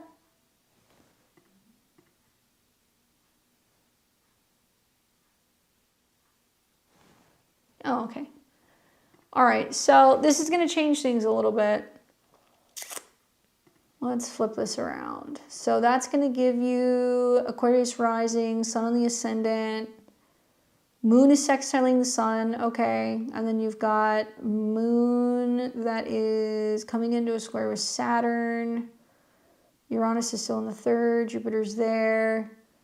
And then if we put this on your chart, Mars is not squaring Saturn, it's not squaring Pluto. The moon is coming into Sag. It is going to square Saturn. So are they having you go in at 7 a.m.? But like that's for like all the prep and stuff, I'm assuming. Mars is not squaring anything. It's not trining anything either. Moon is a little wide for a sextile to Mars. Mars is at least still in a fixed degree. Venus is going to be conjunct Mars. That makes me feel a lot better. And then the sun's coming into conjunction with Venus. So you're literally doing something health-oriented that's dealing with cosmetic stuff. And you'll start by 8. Okay. So let's move that ahead a little bit. So while you're doing it, by 8, the moon is starting to come into a square with Saturn, but it's putting Venus and Mars on your ascendant. Well, your natal Venus and Mars crossing the ascendant, which is going to trine your Pluto. Okay. I could see that. I mean, the only thing that I'm not crazy about is when the moon squares Saturn, because it's going to be at a critical degree. So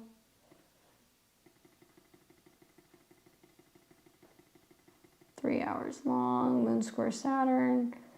You just need to really make sure you have a good anesthesiologist. That's my advice. I don't know if you would know what is or is not good, but the moon coming into a square with Saturn and also Neptune makes me feel like there could be some issues digestionally with the drugs and the medication that you're coming off of.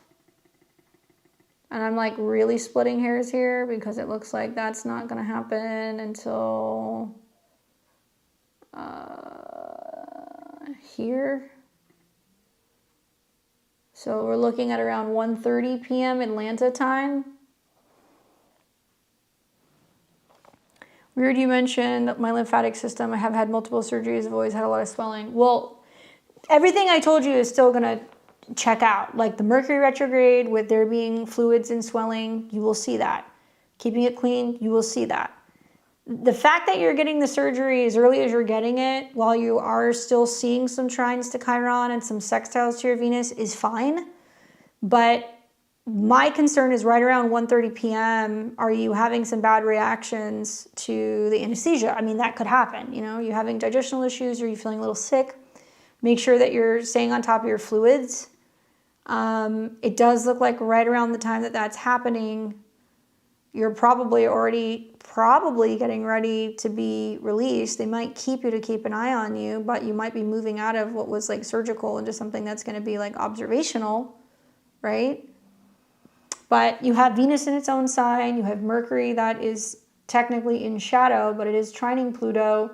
And Mars isn't being negatively aspected. At least with this, the moon is sextiling Mars. I've lost 150 pounds total, so I have a lot of skin to remove. The swelling is always my biggest issue with any surgery.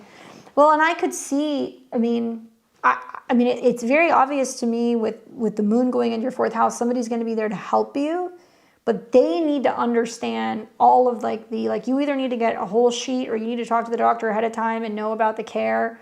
They may not know how to get the medications or where the medications are going to be picked up with the moon squared Saturn and Neptune. You're probably still going to be out of it, obviously not driving. So you need somebody who knows where your, prescriptions are going to be. They know how to get you home. They're aware of, if you need to be propped up, of what you're going to need in order to be kind of kept an eye on for the rest of the day. Because it looks like somebody that you're dealing with is going to be confused. That's what it looks like to me by the afternoon. And if they want to keep you a little bit longer just for observation, wouldn't surprise me that they wait until the moon comes out of a square with Neptune, which is basically going to be until the later afternoon, right? Going home around 12, yeah. So to me, it looked like it started, the opening of going home would be like around 1:30-ish. But if you're showing any signs of having issues with medication or anything, you could stay there later. But I want you to talk to whoever's taking care of you or coming with you or dropping off or picking you up. They need to know where they're going to be getting the medications, and they need all of the follow-up with the care, because that's the biggest thing that I have an issue with. But you're doing it when everything is direct. You're also doing it when the moon's coming into square with Saturn. So I'm wondering what that means. If there's going to be a feeling of, I have to do this to feel loved or accepted. That still comes through the chart. I get that you want to do something that feels better makes you feel better about yourself. That's the eclipse on your Venus. But everything that I said still stands with some of the retrogrades. You have to really, really, really watch these retrogrades in your sixth house, because anything that can get wet or is not changed, or anything that can get infected, especially if they give you antibiotics to take prior to the surgery, make sure you're taking them. Usually I see people have interactions with drugs and alcohol when there's these retrogrades. So you may not feel much like, taking medications or eating, or you may have some digestional issues after the surgery. That's something else that I would expect. But I still think that you're going to start to really see the effects of what you really wanted from the surgery once you're starting to see Mercury come back to where it was when you started. So that's looking right around mid-March. So you have to literally give it 1 month, and then you're going to start to see the change. And that's right around the time where you're feeling like more open to kind of connecting with other people anyway, right? When those planets are kind of going through your seventh house. But yeah, the timing is very, very, very selective. The recent breakup, I have been such in a funk. It makes sense. I mean, I think like I said, with the eclipse coming up on your Venus, you were going to want to do something that was going to be more about the future of your health and your body.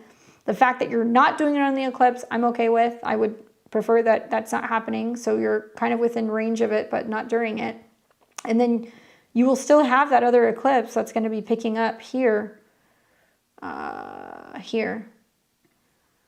your Mars. So either you're going to feel like there's something else you want to do, or there's going to be a tweak or some other change.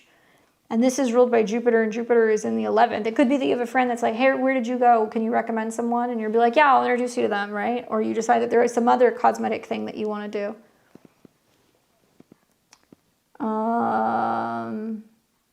Do you see me being good by the first week of April? I think that when Mercury's going into your seventh house, that's when you're more feeling like you can connect with other people. So while it's retrograding in your sixth, it's going to be like you going, I'm focusing on my health and my wellness. I don't really feel like I can connect with other people yet. So Mercury's not going to get back up to, Aries until what appears to be right around mid-April. Health-wise, you're looking more at your Mercury. So while Mercury is retrograde, it's squaring your Mercury. So you're more inclined to talk to people or text people, but not necessarily be meeting with them, going out and doing things because you're still waiting to feel better. You're still waiting to bounce back. So I think that it's going to be much more likely that you're feeling confident about this literally 2 months after you have your actual surgery. It could be taking that long. And all the while, Saturn and Neptune are squaring your Neptune anyway. So that would also be like you being like, yeah, I'm still healing, or I don't feel like interested in connecting with people. And then it has to come out of that square, and then you're going to be open to that once again also in April when they're no longer squaring your Neptune. So yeah, a retrograde, if you're getting a surgery while you have Mercury in the 6th house, there's going to be issues with swelling, or there's going to be fluid issues. So the one thing you want to make sure that you do is take the medications. If you need to sleep a certain way, if you need to adjust something about your physical fitness, don't try to be going back to work too soon is something else I would tell you, because that makes me have a little bit of concern when I look at this. Especially with Saturn squaring your sun, this is issues that you might be like having on your back, or if you're doing any workouts that are kind of connected to the back, you could stretch something within like the back of the neck or the shoulders, or something that's connected to where that skin was worked on. So you really actually want, you want to be doing breathing exercises, gentle flow exercises while Mercury's in Pisces. Also, not be getting in pools or anything that's going to be water related, or not submerging yourself is probably what they're going to tell you. So you have to wait for that stuff also until April. And then once you get clearance, probably after about 6 to 8 weeks, then you can get back into your usual routine, and you can do stuff that's like just normal in terms of like hygiene and like, swimming and all that stuff. But I would be following that like crazy, right? I have the same, I'm like 1 degree off from you. So like every time I've had these retrogrades with the North Node there's a huge redirection with like my routine and my health every single time it's happened the last couple of years. And it's always something that I'm like, I know is going to come. And then it doesn't come the way that I think it's going to come. So you have to kind of just prepare for anything, and ask them what body products and things you could or should be using too. Because it's going to be like soaps and liquids and other things that you should or should not be using around your skin after you're having the surgery. Thank you. I appreciate you. Sorry about that, but I wanted to make sure that we got it right. And for those of you guys who are asking, I will be back next week. Next week is going to be live tarot, and then in 2 weeks we're going to be doing the solar eclipse readings in Aquarius. So that's going to be a big one. So make sure you're subscribed. Make sure you guys give me a thumbs up. If I missed you and you guys missed the cue, I hope to see you guys next week. If you want to book a personal reading with me, I'm happy to work with you. I'm taking clients right now in April and May. But click my website link down there. You can go to beyondtheveiltarot.com. I do my sessions live on Zoom with clients, natal charts, election charts. I do relationship readings. We also do transit readings, and I like to infuse what I see intuitively and kind of looking at the astrology in my sessions. I also teach astrology, so if you guys would like to learn with me, I've got beginners and intermediate programs. I'm right in the middle of an advanced program right now, but it'll be out probably in a couple months. But check out my courses at my website at beyondtheveiltarot.com. You guys can check those out if you want to learn. And I hope you guys like, comment, share, and subscribe. I will be back on Sunday doing the astro weather, and I will see all of you guys there. Thanks for spending time with me on Friday, and I hope you guys enjoy your weekends, and I'll see you here very soon. Take care.